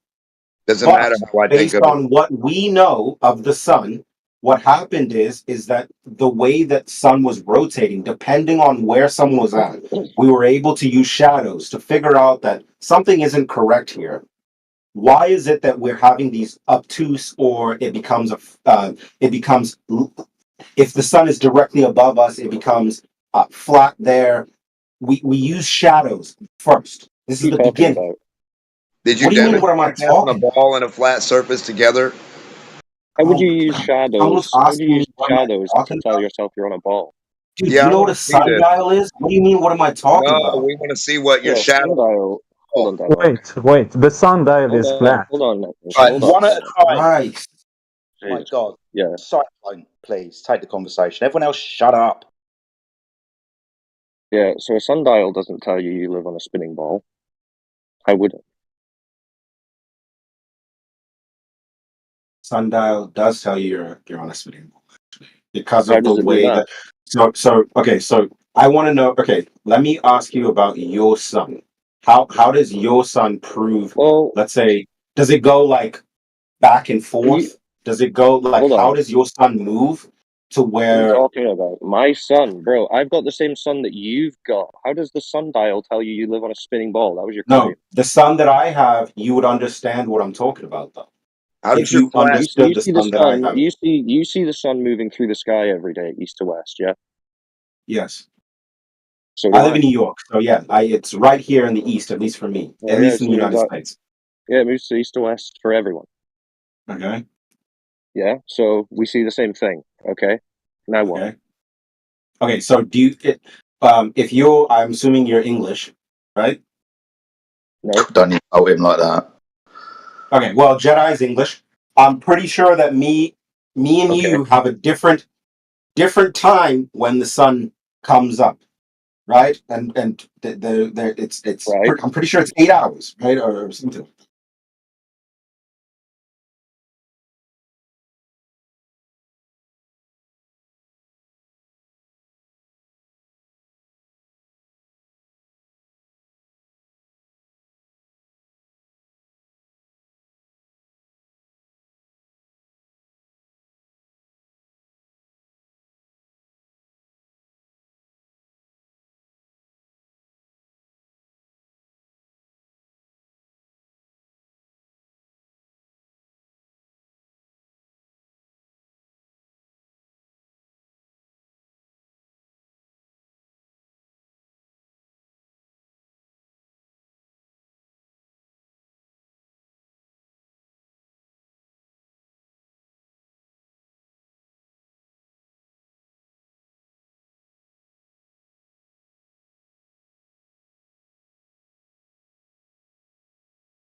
Sundials prove that the Earth is a globe. Yeah. Sorry. So all I'm going to say is what the difference between what you're saying, Jedi, and what I'm saying is that there's a difference between you in your living room and us being the Earth and the sun being stationary. Okay. Right. So it's a completely different phenomenon. Is that fair to say? Fair. No, because if How's it's that not solar, fair? I'm going to tell you. So if it's solar noon for me in the UK and cyclone in Scotland, then the sun is 90 degrees above our heads. You in New York, it's sunrise. So do you understand that the sun's directly over our heads here, but not directly over your head in New York?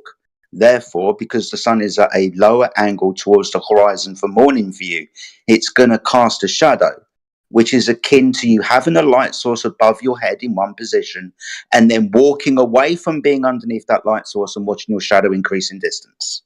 It's the same thing. I know that your living room might be small, but the observation is still the same. The light source is above my head, but not above yours, so casting a shadow for you.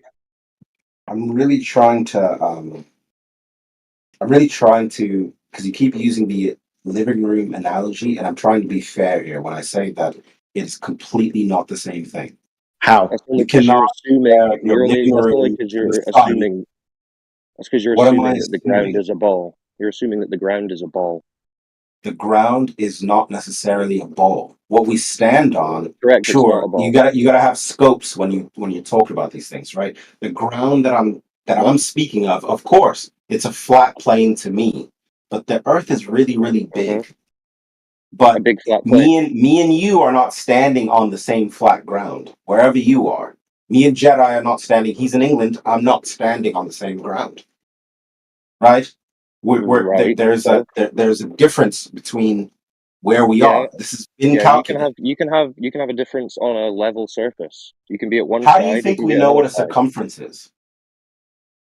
Both of Circumference you of can what? go touch the ocean though, and then you'll be at the same level. Circumference of what? Okay, so wait. Planets do not exist. Balls don't exist to you guys. Bro, can So you I stick can't to the really use a topic? ball You're going all over the place. because you guys are going all over the place. I don't know how to do it. I'm still on your sundial. Epsilon, we're still asking Okay, we can go back to sundial. Dude, you still haven't answered that question yet about the sundial. You're the one who's Okay. going all over the place. We're trying to Okay. keep you on subject, dude. So when you have a sundial, if the Earth was flat, how do you what does the sun look like to you guys? Like, does it go We just already in one explained path, this. or It's the same as for you. The sun moves. the sun moves? It's really weird, dude. Sorry, we've asked you how a sundial proves the shape of the Earth, and you come back and ask us questions like, "What's the sun to you?" Because I don't think that you understand how a sundial. Hold on. Well, You just said it's flat. Can you at least tell us how? Can you at least tell us how a sundial proves the shape of the Earth? The reason is because the way that the sun moves across what we knew back then. Because the first question actually was, how did we first know, right? And then I was just answering that question. We saw it. If we put a stick in the ground, there was these shapes that came out of it. Hence, eventually geometry, right? So I did answer that question. But what happens is that when you what do you? How am I not? Why do you keep talking? What am I not answering about? You're just immediately deviating away from your claim that a sundial proves the Earth is a spinning ball every single time you try and speak about it. Then you then go, well, actually, I was going to answer something else. And you totally changed the topic. And also, you sounded confused when you said the sun moves, but you just agreed 5 minutes ago No, that the you sun does observed the not sun move. moving every We day. orbit the sun. You already agreed. You already agreed you see the sun moving east to west through the sky every single day. That's because, I literally told you that we're on a tip, right? We spin around the sun, and then we're also, I don't know. You see You're the trying to sun moving. play these word games. It's not word games. You see the sun moving every day, but you're saying the sun isn't moving. Okay, do you think that the sun moves around us? Like, are we stationary and the sun? That's what I'm trying to get to. Yeah, the sun is moving. You are not. So we are not. So we are on a plane, and the sun is. So we're on a flat plane. Yeah, and so the just sun like you is observed, moving around us. Just like you observed, you're on a horizontal level plane, and the sun is moving above you, as you've observed every single day of your life.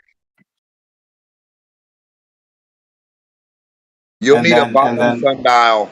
You'll need a double way sundial for a globe.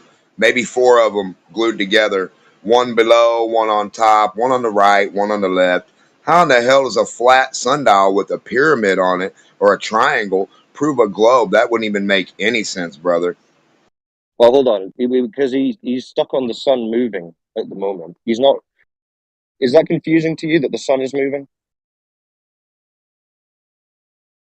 The sun is moving to you guys. So Yeah, so like you're saying you the sun? agreed you see every single day through the sky. Dude, you said you see the sun moving. You already said it. I agree. In our perspective, the sun goes from east What's to that west. mean? What other perspective do you have? This is the issue with individuals. Aliens one. The aliens one. Yeah, not individual. The problem is, All right. you imagine Individually, we could ask perspective. everybody in the room. We can ask them all, and they're all going to say, "Yeah, I see the sun move." So everybody's perspective is the same. Yeah, it's not a problem with individualism. This is just everyone's reality, including yours. Is that a problem? I can't argue with that. Okay, I can't argue with that because in some sense you are correct. But I think that if I was to take a step or two further, it wouldn't. It would just fall on So our first step is we all observe and experience the sun moving. What's your next step to get us that the sun isn't moving? That the sun is not moving. But okay, because I can't go anywhere with your because I know you don't believe in gravity, right? Gravity is. So where did you go? Where did you go after? No, I'm just saying. I'm just asking. Can I use because if I say, oh well, I believe in gravity, then it would be like, oh well, how do you experience gravity? If it's something that you just have to believe, then no. We want something that you can verify. Like individualistic, right? Anyone. My own experience. You could do it as a team. Yeah, your own experience. Yeah.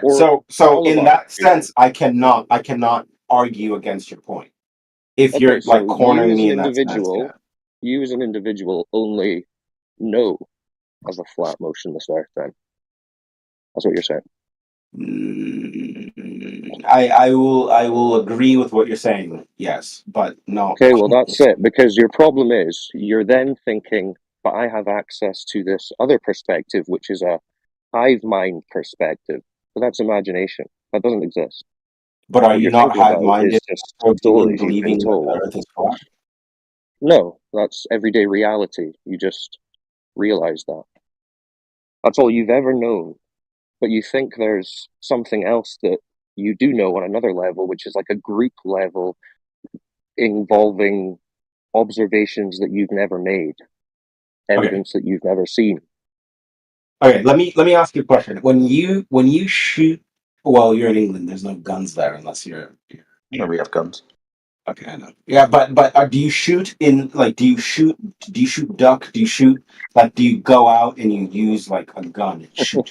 Yes, I used to. Do you hunt?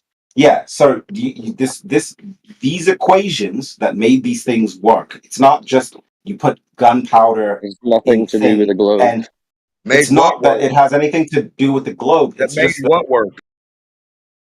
Has a nothing to do with the Earth. gun work, or the car that you drive, or the internet that you're using. I know you guys could say, Also has "Oh nothing. well, everything's underground." They have nothing to do with the Earth being a spinning ball. I'm just saying, if you're completely, truly individualistic, you wouldn't be talking to me right now on Discord. That's kind of non sequitur to the point, dude.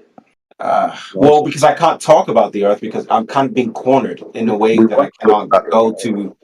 If I'm cornering you with reality and you can't defeat that, maybe just accept it.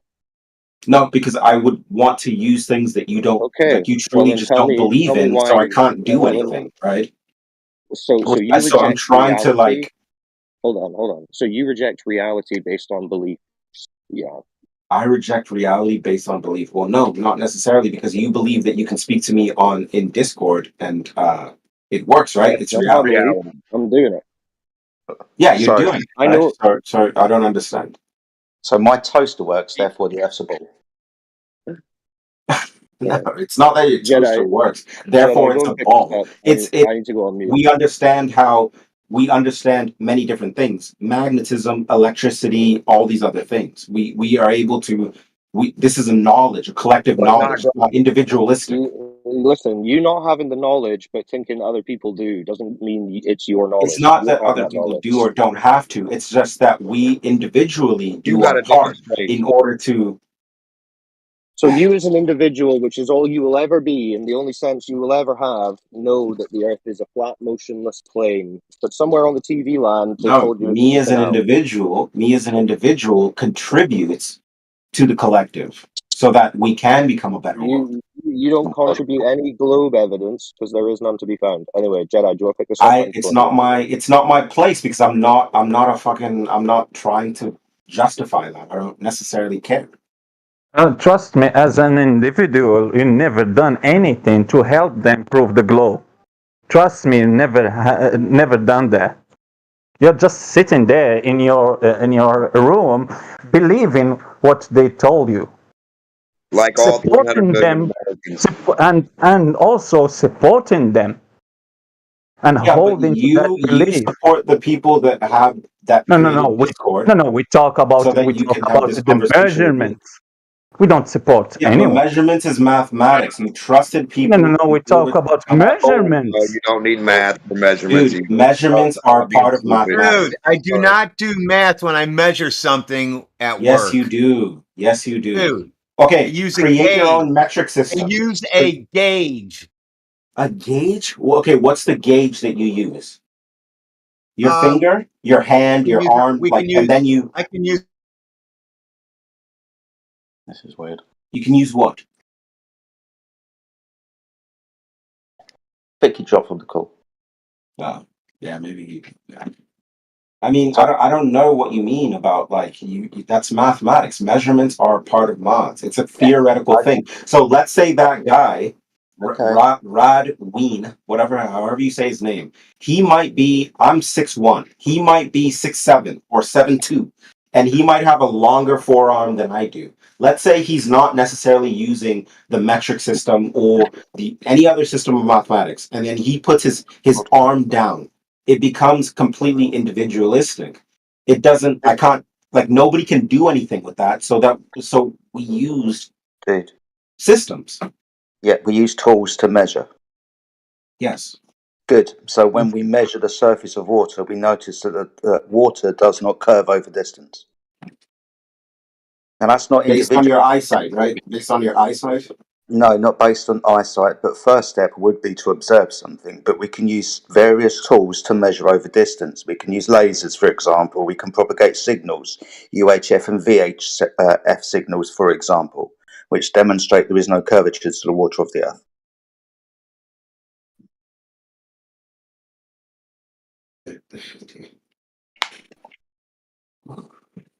Okay, and you're fair. And you're saying these are all relative to where they're at, right? Correct. Right? Relative from one point to another.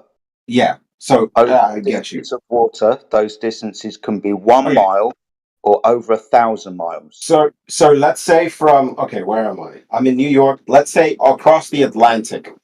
You're telling me that there is no curvature from New York to where you're at. Yes, apart from the waves and tides, the water at mean sea level lays horizontal. Mean sea level is a horizontal datum. All water, whether that be in your cup, in your bath, in your swimming pool, your local fishing pond, your sea or your ocean, all that water is observed, measured, and practically used to lay horizontal. Water is a horizontal datum. I understand. Do you know that the difference between what you as an individual observe and what is actually happening is different, right? So, like, did you that miss would the be bit like where I me, said the your water? experience. Sorry, Okay, what time is it for you right now? You've What missed time is it something. for you right now? Dude, you seem to have missed something. Right? I'm telling you that water is measured to be a horizontal datum. That's how we have elevation vertical profiles from the horizontal datum of mean sea level. Yeah, we have water zonals at the hardware store. You get the tubes, and at each side has the water, and it keeps its level with itself. It keeps a horizontal line of reference. It's called a water zonal or a water level. So horizontal, just like your horizon. Every human you know, call them up and say, look at the horizon. Trace it for me. Did you trace a curve? And none of them are going to say yes. Not one. Okay. Do you believe that I can? Okay, so if me and you, I went to the Take edge of New belief York out of the City. equation and ask your question. Hold on. So Jedi, if I went to the edge of New York City, I have binoculars or any tool. You were telling me that me and you can see each other. You're at the west, the east side of light the does west not side of travel England, and you can infinite see me. distances.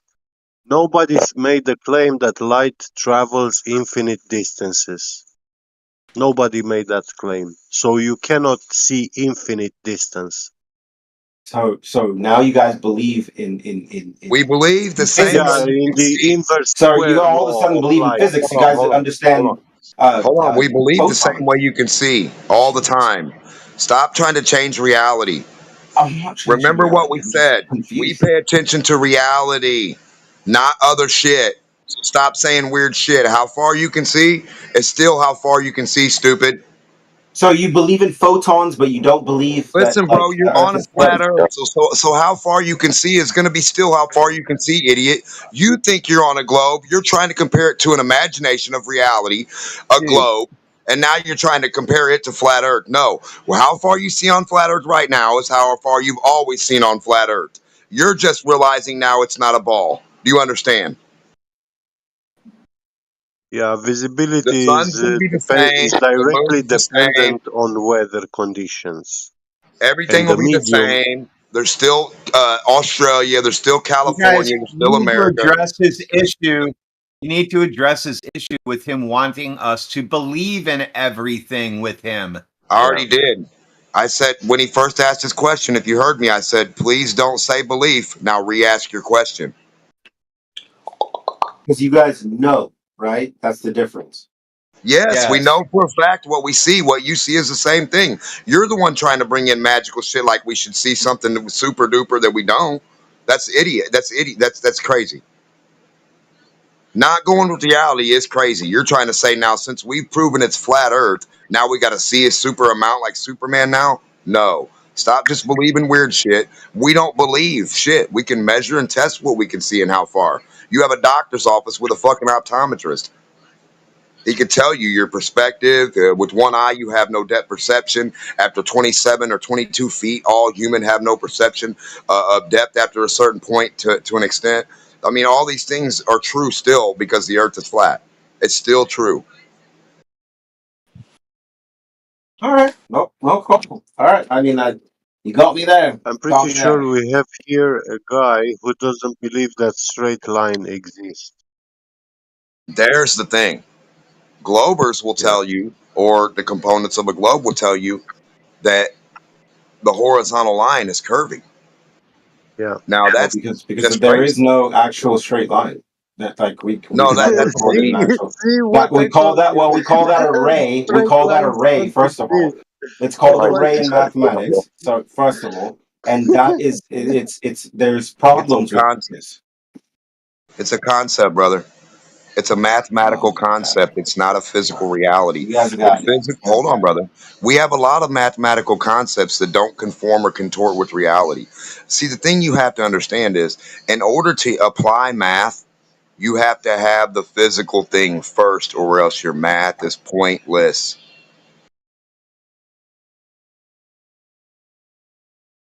Where can you get Yeah, your you guys got it, man. You guys got it. I would love to see what like flat Earth like does in the future and what I guess like how you guys push I guess the envelope. I'm not really sure, like you know what I mean. We push Maybe it with a new economy and villages reality. of flat Listen, earthers. You guys. we're pushing. Listen, we're pushing reality with history, with science, with all this shit, brother. Chemistry, You gases, just Correct, electricity. because said history is on my side. you need to be on a globe to have an economy. Is that what you were trying to say? No. I'm not. I'm just saying you guys already have your economy. You guys like scam each other, have like All right, this this flat Earth and like blah blah blah blah, right? But at least be in good But then you faith. guys are using the monetary system. Be in good faith. Be in good faith, or find yourself removed from the call. We don't have to be snide. We don't have to have an attitude. We can have a good faith conversation, right? I've been pretty fair until now. Yeah, instead he started talking about flat earthers scamming and shit. So let's try to drop that and let's get back to the subject of the earth. I've never asked for $1 from anybody, brother. Not in my life. For shit, I could care less. That's Heck, not. it's a Yeah, globe yeah. earther asking for money to go on a trip to Antarctica. He's the one trying to scam people, not flat earthers. Correct. I wouldn't even go on that trip. It's stupid anyway.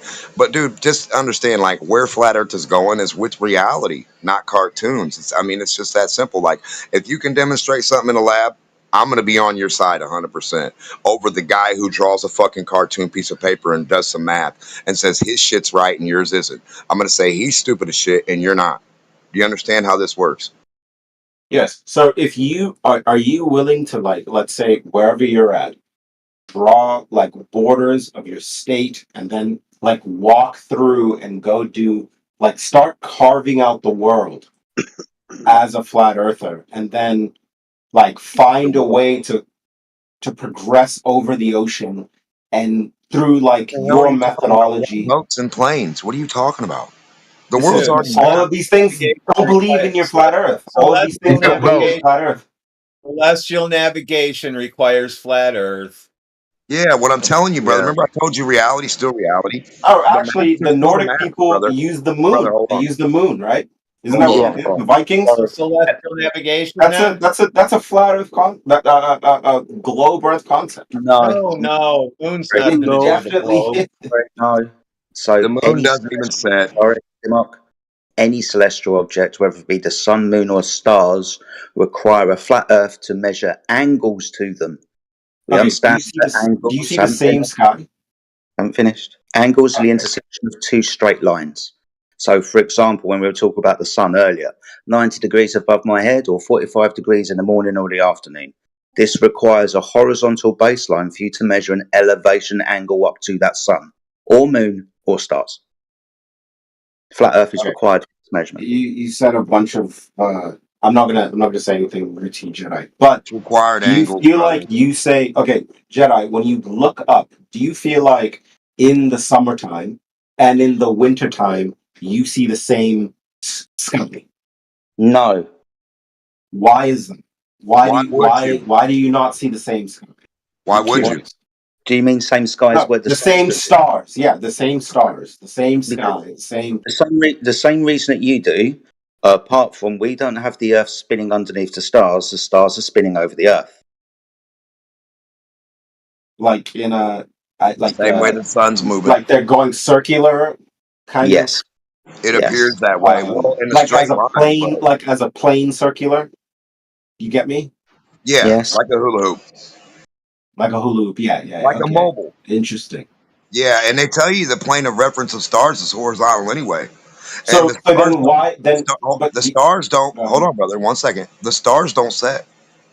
The moon doesn't set. The magic yes. thing they told you about the moon dropping all the way down below the dirt and water, it doesn't do that. Okay, do you believe in astrology at all?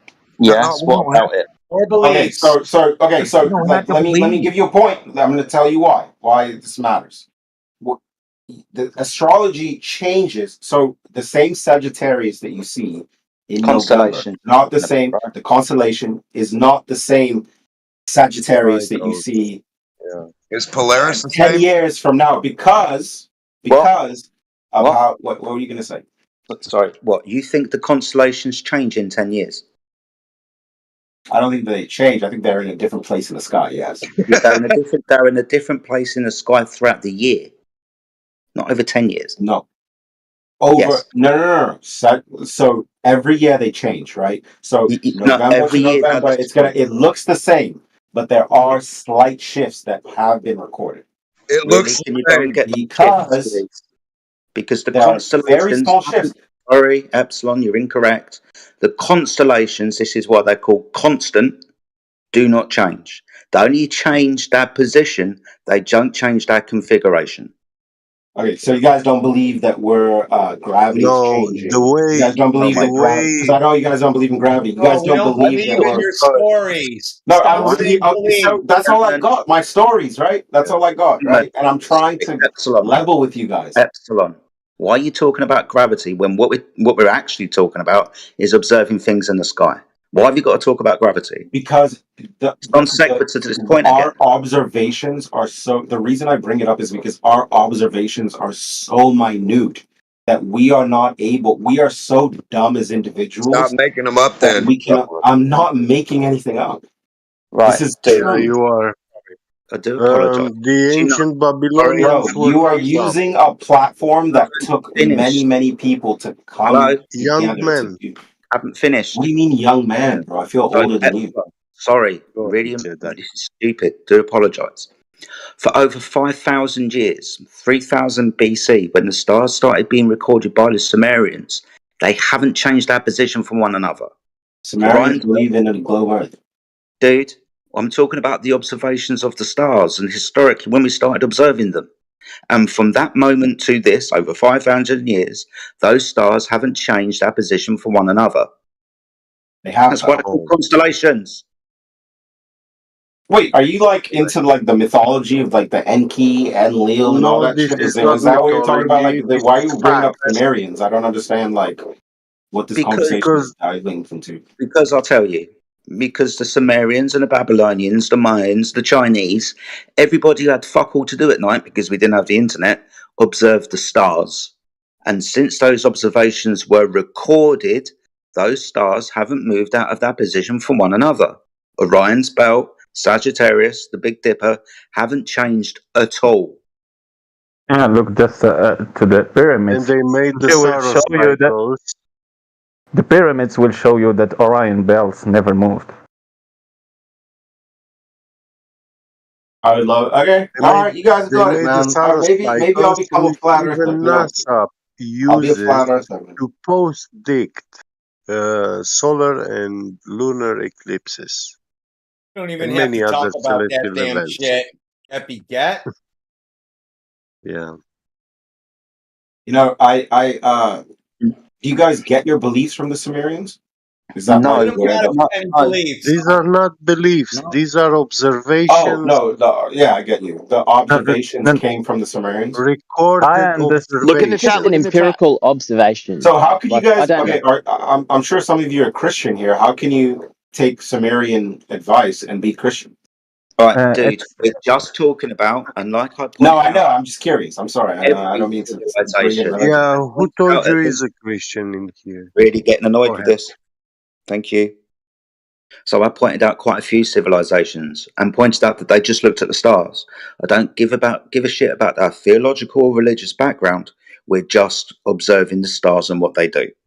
Now, if you can get to the concession that those stars haven't moved in position from one another over the last 5,000 years since people started recording the stars, then we can fucking move on. And you have I to. think I'll concede. Right. And I'll bow out. Epsilon, they try to explain to you that they don't hold beliefs, and they try to explain it to you different way. But that shows me how you are just so global, because that simple thing you couldn't understand, that they don't hold beliefs. They just responded to what you said. Because you hold beliefs. You, for example, you're holding beliefs about the stars changing because someone told you that, and you just believed it blindly. You never looked at what the ancient and what the ancient people were studying in the star about the stars. I've looked at what ancient people have studied, but I have never looked into, I guess, when it comes to like flat Earth. I don't really care. But I'm just curious. I know belief systems. I know like theology. I know like writing. I know anthropology. I know like these things, but I don't necessarily know about fucking flat Earth. You don't know. It's not something that came in my head. You don't know even about the globe Earth, because you were saying that the stars moves every 10 years and they change their placement. So the stars that we are seeing, the constellations that we are seeing today, are not the same as the ancient ones. They are different. No, they are not even slightly. Like I told you, just try to find how old are the pyramids, and you will see that Orion belts never moved. So even slightly. Okay. Let me ask you. Okay, so I have the belief, right? I am brainwashed in science. I have the belief that either we die from heat death, which means that everything gets sucked up, and then we just or everything gets pulled away. It's either it's one or the other, right? So I believe that I am brainwashed by science, right? So I don't argue that you guys. It's just not my. I'm not an astrophysicist, right? I'm not a fucking. You're unfortunately just baffled by pseudoscience. Not by science, because science doesn't have to fool people.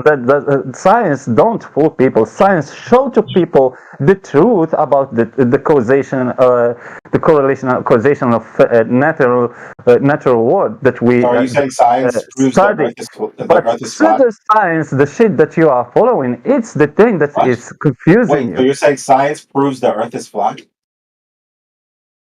Science shows you that the surface of the Earth that we are living in is not curving. So yeah, it means that it's flat. Geometry. Don't get it confused. Geometry proves the Earth is flat. It's not a scientific question. No, I get you. I see. I can understand when it's not a scientific question. That's where I'm coming to terms with. I understand the perspective of individualistically your experience and what I experience every day. The Earth is flat. I can see this. It's literally just a measurement. Come on, I'm trying to find a middle ground here. Flat surface, right? You're kind of wrong. This isn't individualistic. We're not taught science. The method that demonstrates cause and effect through hypothesis testing isn't the tool that you would use to figure out the shape of an object. To figure out the shape of the object, you use maths and geometry, measurements. It's not a scientific question, dude. It's not individualistic. Yeah, okay, that's what I'm saying. I agree with you. It's an individualistic experience, right? But when we start talking about like satellite imagery, hold on, I know what you're gonna say. This is what I've been told. This is my belief. It's not what I actually know because I only know what I experience, right? So when I say imagery, gravity, horizon, the shadow of the moon, time zones, all these things, you guys would just be like, well, yeah, good thing you don't give a fuck, dude. What do you mean I don't give a fuck? I'm having a conversation with you. That's what you said. You don't give a fuck. If you're listing time zones as evidence of globe, let's hope you don't give a fuck. Time zone. Well, obviously time zones have changed because they obviously we manipulate time zones. For example, China is huge, but they still, which could have been split up in many time zones, but they decided to use the same time zone. Now? I get you. No, now they do use the same time zone. Mao, sure. Well, if it was under Mao, if it was under Mao, I don't care. But the time zone derived from solar, noon, and meridian lines. It's got nothing to do with the globe. It's to do with the sun's position above the Earth. Well, that would be incorrect because then why would China? Why would China have the same time zone? Because on one side of China and Russia, it's still night on one side, and then it's day on one side. That's political. I understand that, but that's what I'm saying. So I was just trying to relate with that. Epsilon, please, for the love of God, man. You said that time zones are just derived outside of the political shit from elevation angles, solar noon, and meridian lines. The position of the sun above the Earth doesn't mean that the Earth is a globe. It just means the positioning of the sun at any given time. This time is derived 24 times into meridian lines. Yes. And then what happened is that it became, like you said, political. And then China decided, let's just use the biggest continent, right? The biggest example. Russia and China decided to use the same time zone in that big ass fucking area, right? No, and Russia's that's why on one side of China and on the other side, it's night and day. It's incorrect. So Russia is split into time zones. China just has one time zone. Okay, so that's why. Okay, let me just use China then, because I started with China. So let's just stay with China. So China, that's why it could be daytime on one side of China, nighttime on the other. Is that fair? That's fair, right? Yes, that's fair. But time zones in themselves just derive the sun's position above the Earth. These are meridian lines gained from elevation angles to the sun. Sun at solar noon. Maybe I'm going to be a flat earther. It's at the moment, we've gone past the point where we measure the Earth to be horizontal. And what the sun, moon, and stars do is kind of non sequitur to what the Earth is below them.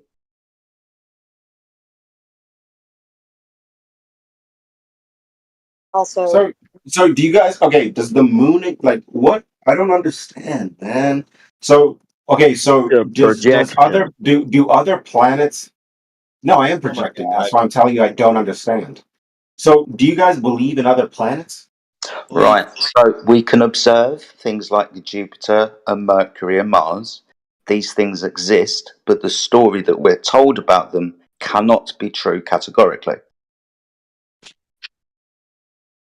The reason is because they exist in the vacuum and they have atmospheres uncontained from that vacuum, which breaks the second law of thermodynamics because the gas would disperse into the vacuum.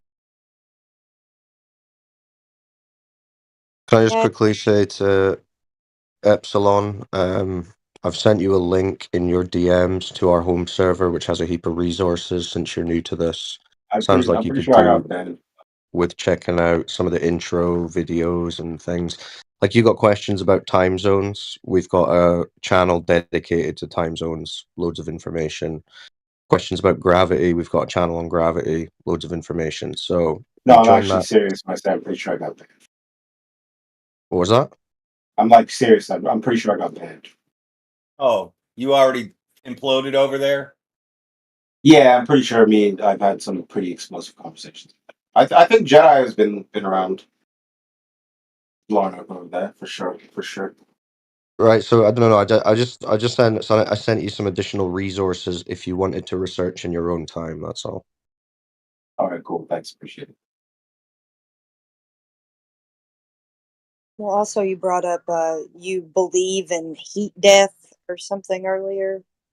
That also ties into the second law of thermodynamics. It's not a belief that entropy will hit a maximum at some point. That also proves that there was an absolute beginning a finite time ago, because entropy had to start at zero at some point. Fair. So, do you think it's going to go back to zero? No, it's going to hit maximum. There's going to be a time where all of this would end because the energy would be used up. And that's what you would call the heat death or the big chill. That's the big chill. That's way talking out Fantasyland shit. Yeah, because that's not what we can observe. Is what you would say, Radwen. How do you say your name? Radwen. Yeah, you're fine.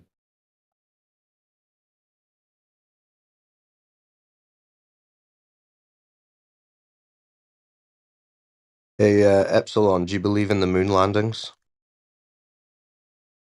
I believe that we have went to the moon. Why do you believe that? Because supposedly some guys that I don't know before I was born landed on the moon. Yeah, I'm saying, why do you believe that? Because people told me that that is what we did, and it didn't really matter for us. It was a space race. Did they show you any? Did they show you any evidence for that? I never watched the footage. No, I've never seen like the whole space race. I never watched that. No. So why do you believe it? Because I don't know if it's necessary for me like to really like fully understand why I care. I'm in like a whole different part. I'm a software Right. engineer, so If we told you that we went to Mars, for example, and we drove around in a little buggy and we played golf, would you believe us? You guys know, but if let's say you why do you had believe like that? let's say, well, hold on, let me tell you why I would. It's like a socialization thing, right? So it's if they have the proof as to how they were able to do it and why they did it just to do it, and many people back this, it's like a social proof sort of thing. So it happened because many people said it happened. Right, but that's not a We proof, have the though. math That's an supposedly appeal to that would be an appeal to consensus fallacy. which I know you guys have a problem with consensus, right? No, we have a problem with fallacy being your basis for a worldview. Well, you speak a language, right? You speak English. Technically, you're in a consensus, and it's a fallacy that what you're saying is correct because we speak two different types of English. So because I You're speak actually English, English, I right? should believe that people went to the moon and played golf. Did they play golf on the moon? I'm not sure. That's what they said. Yeah, I don't Do know. you believe that? I don't know. Maybe if they hit a couple balls on the moon, if they set up like a whole like did they do like three? Like, was it a 3-hole? Like what the fuck Can did you they see do? the But moon how did right? they play golf on the moon? Can you see the moon right now? Maybe not from my flat. No, I don't know. All Kind right, of well, cloudy picture over the here. moon. You know what it looks like. Picture that moon. Ask yourself, do you really believe that 3 men in 1969 flew off in a tin can 250,000 miles towards that moon in the sky and then played some golf on it? Is that something you I wouldn't believe? take it away from them. I don't know about the playing golf bit. That could have been like a joke. I mean, it sounds like a bit of a That joke. could have been like an American joke. They filmed it. Oh, so you see them playing golf? Yeah, has Let me anyone look got that the up. golf footage? Maybe this guy needs to see the golf footage. Let me see it. Let me see. And we got the dune buggies and golf. Yeah, show this They guy did all some kinds moon of stuff. footage. They jumped around and they ran and they fell down. They did all kinds of fun stuff in the back. I saw the jumping around. Oh, okay. Here's the real video Yeah, of and NASA you're playing supposed to golf. be an engineer, and you don't realize that if you ruin your suit, I'm not you're supposed dead. to be. I am an engineer. So you don't realize if you ruin the suit, you're dead. If I what in a suit, I'm dead. What? Ruin your space suit jumping around and doing cartwheels on the moon. I don't know. I'm not an astrophysicist. I'm not just because I am a scientist does not mean that I understand. You're not a scientist. I mean, do you want to see my degree? Like, I could go on. Like, I could show you my degree. All right, so it sounds like you don't have any good reason. I don't understand. Like, what do you do? All right. It sounds like you don't have any good reason for believing in the moon landings. Dude, I don't like. It's just something that I'm not a fucking astro. Like, it's not my You job. said it's kind of a social thing. It's just because loads of people say it, loads of people believe it. That makes you believe it, right? I'm looking at this. Oh yeah, they did do a little golf putt on the moon. Nice. I mean, that's kind of cool, right? So have you now adopted that into your belief system? That they played golf on the moon? Yeah. I mean, I think it's cool. I don't know the point, but I mean, it's cool. Do you believe it? Is it that cool? Or is it cool as in like? I mean, I wouldn't take it away from them. Yeah, I mean, if they played, take it away they from played. them. Yeah, I think they did. They hit a fucking. They hit a ball on the moon. I don't know why they did it, but would that be all the evidence you would need for that to be believed? Just if that it image, came, wait, that video? let me see who it came from. It came from NASA. Yeah, I do believe it because it came from NASA. Yeah. Okay, do you have any way of verifying that that's actually them playing golf on the moon and not just guys in some studio somewhere? No clue. NASA could have made it up, but I just don't think that they did. Okay. Right. That would mean that many scientists are lying about what they're doing, and as a scientist myself, I just don't see really why. So you would just believe it because all the scientists or whatever. Why would someone lie about it? Why? Like, well, I mean, what's you're the just point? saying they could have done it in a studio, and you don't know that it's actually on the moon. What do you think's more likely? Do you think it's more likely that they went 250,000 miles to the light in the sky and played golf, or that they just filmed something in a studio? Like, what's more likely? Yeah. Based on what? Because I think that they did logic, pour a lot of common resources. sense. It's Like got in reality. reality, I think that they did. If you told me that we have all those resources and all these people backing it up, I would say that it's realistic. No, That I these didn't tell people you that I did had any go to the moon. resources. Well, all we have Okay, is so this if there was video no that you've been resources seeing. and it was just all you like have is this nobody's video. saying that they went to the moon and there was nothing like to prove it or all you anybody have to at the back it, I moment. would say that it's realistic that they probably filmed it in their like studio under the Studio. context that you're providing me. Right. So it makes more sense that they probably filmed that in a studio, based on the evidence we have, which is just these videos. Under the context that you're providing me, yes. Well, I'm just talking about reality, what we have. We have these videos. We can't go and verify them. You already agreed that. Well, I mean, okay, so really at the end of the day, what I got from here is that we should be individualistic and we should just know what we know You should think ourselves. for yourself. You should think Yeah, for yourself. ourselves, And just us.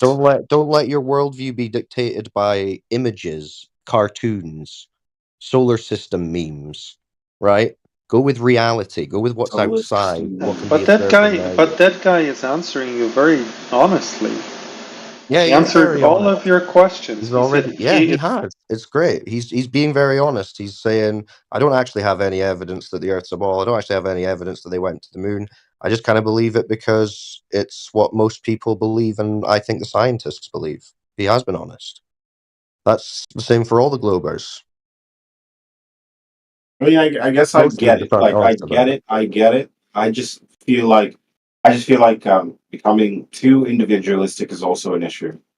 And I'm Well, not saying that you can't, guys. unfortunately, you can't be anything else other than you, the person you are, the individual, with the I individual understand. perspective.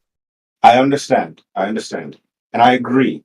But I also think that we should, in order to survive, we also need to have a little bit of faith, not just faith, but a belief, and not just belief, but a knowing that there is a collectivism that exists, and we have to be able to come to a point where we can trust each other in order, and the ones before us, in order to make ground Well, and whether or not sound. that's true, that doesn't equate to we should just accept what the governments and space agencies are telling us without the ability to verify any of it, and when the Earth is actually telling us something totally opposite what they're telling us. When you take Not it big. there, I don't have anything to say. Yeah. When you take it there, I don't have anything to say. Well, like I said, I sent you a link and in your DMs, and if you check out the server and scroll down to the additional resources, you'll see there's terabytes of information in different channels, alphabetized. So you should check them out in your own time and come back and ask questions whenever you want. All right, cool. Yeah, welcome to Flat Earth.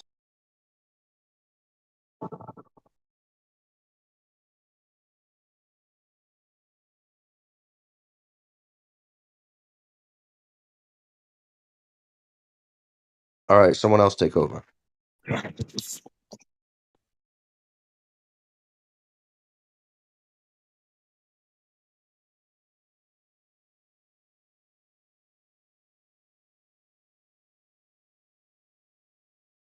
Right, like the table. Alright. Hold on.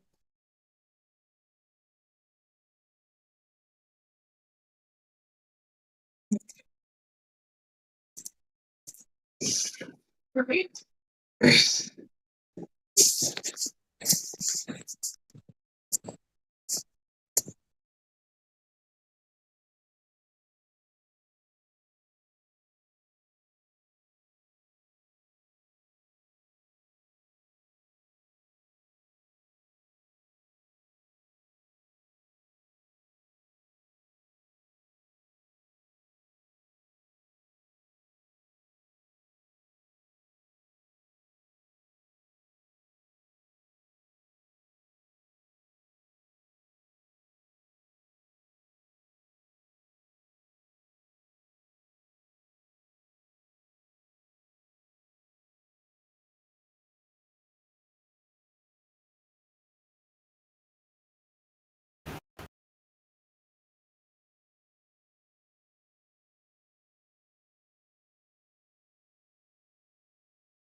Okay, I just want to ask any Globers that may be in the room, any comment on the recent meteor over New York?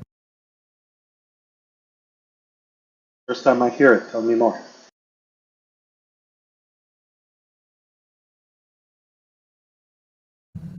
Oh, they had a meteor go over New York. Was it similar? There's to actually, the one? yeah, go ahead. Remember the one in Chelyabinsk in Russia, like a few years ago? Yeah, there was that one, and there was actually one in like Spain, I think in Portugal, pretty recently too, maybe a couple months ago. Saw that one. Nice. I just wonder, is that something NASA should be able to like see and predict before it happens? From what I heard, they're too small to detect, too fast moving and too small. Too small? Yeah, they're super small, relatively speaking. Asteroids that come up and from far away and burn up as they come, and they're too small. Yeah. How do we see them at all then? We don't. What? How do we know they exist? I mean, the one that made it into New York was so small we saw it at the last moment. It was so small we can't see it, but we see it at the last moment. That made no sense. Yeah. Okay. Brother, how can we fucking see something that's too small to see? Look in your room. There will be dust particles you can see if you look very closely, but not when you're just chilling in your room. So they're not too small to be seen because I can see them. Yeah, you just don't notice them until you focus. So you're saying there's meteors everywhere in front of me and I'll notice them when I focus? Yes, that's actually a very good way to say it. People who are into astronomy, they look at meteors falling all the time in the sky. If you pay attention, you see them. How when you can't see them? Yeah, you can. You just have to zoom in. You have to know where to look for them. Show us on the ISS footage live where you see them coming from space at. All the millions of meteors and comets and debris and just all the stuff. Right? I don't need to do that. Can you see asteroids and shit coming? Yeah. Can? Circle them on the ISS feed. That's not how you look at them. No. Brother, the ISS is a fucking satellite floating live above us right now, 250 miles to 400 miles up, and it films everything, and it goes over your head every 90 minutes. What do you mean? That's not the tool we use. Where's all the footage, brother? Okay, do you want to see some? Yeah, from the ISS. Could I use another spacecraft on the same orbit? No, you can use the live thing that goes over your head every 90 minutes. But I'll choose something else. Okay. No, that's not going to work. We like live stuff that's live. I was going to show you photos of an asteroid. No, I don't want photos. Photos are flat, and photos are just that doesn't even make no sense. I can show you photos What of did you Superman. say? Photos are flat? Photos can be taken of Superman because photos are flat. What Show about me a videos? 360 photo. You have a 360-degree photo? Let me see it. Is a video three-dimensional? You need a three-dimensional You video? just told me a photo. A photo isn't a video. Are you okay? A video is a sequence of photos. So now the ISS has video. Show me. I won't. Now you can't and you won't. Now all the globe proof and glory of space and stars and constellations are gone because you don't believe. Oh, I believe, brother. I believe. Well, show us what you believe. Point it out on the ISS Live. I Funny boy. won't. So a thing that's 200 miles up, he said, is no good. He wants to look from the ground. No, I actually want to look from further up. How about 35,000 feet? No, more. I want more.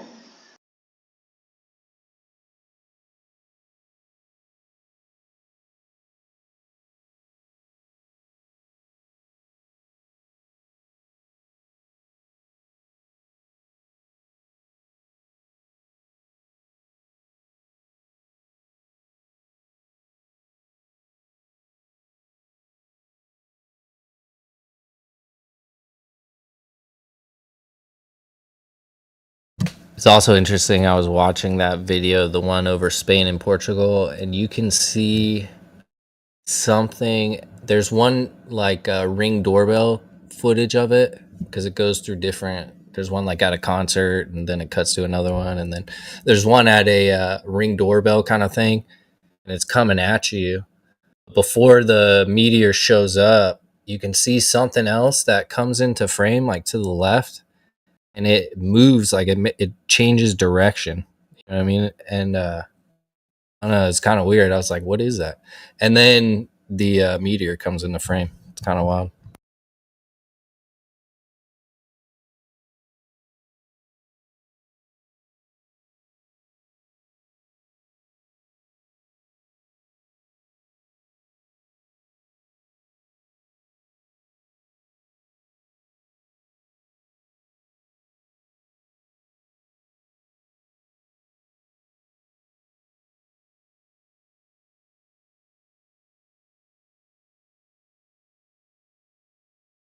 That Hubble telescope is something else, huh?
Are we watching something?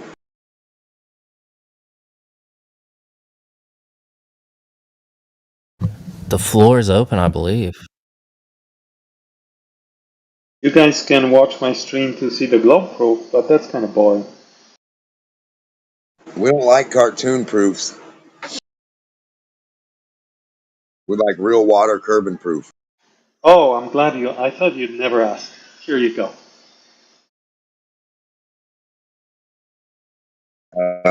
I think you'll need a horizontal line, like a meter stick or at least or something, and then put it above the water and show us the water just fall below that meter stick while it's at rest.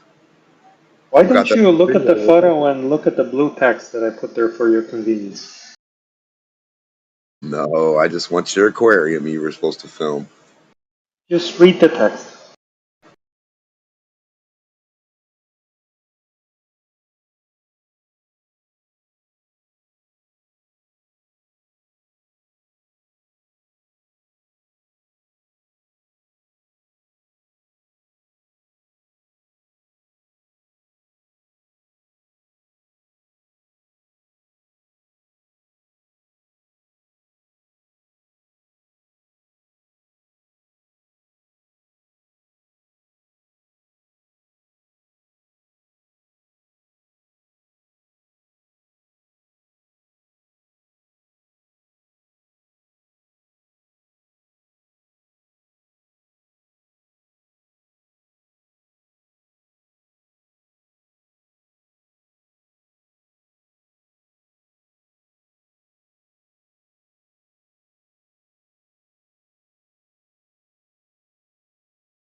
I just think your citations are faulty.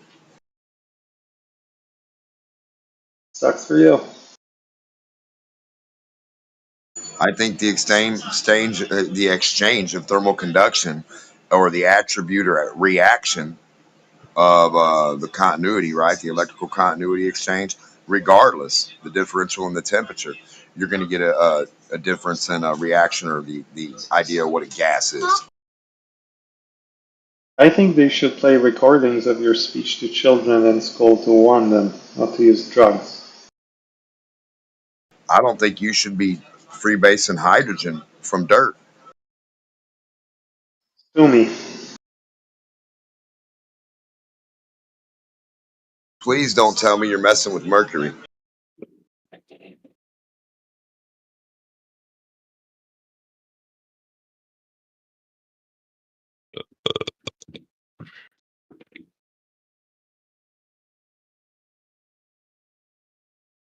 What's up, Vanek, you fake Glover? He gave up. He decided to burp instead, so he got 40 minutes timed out.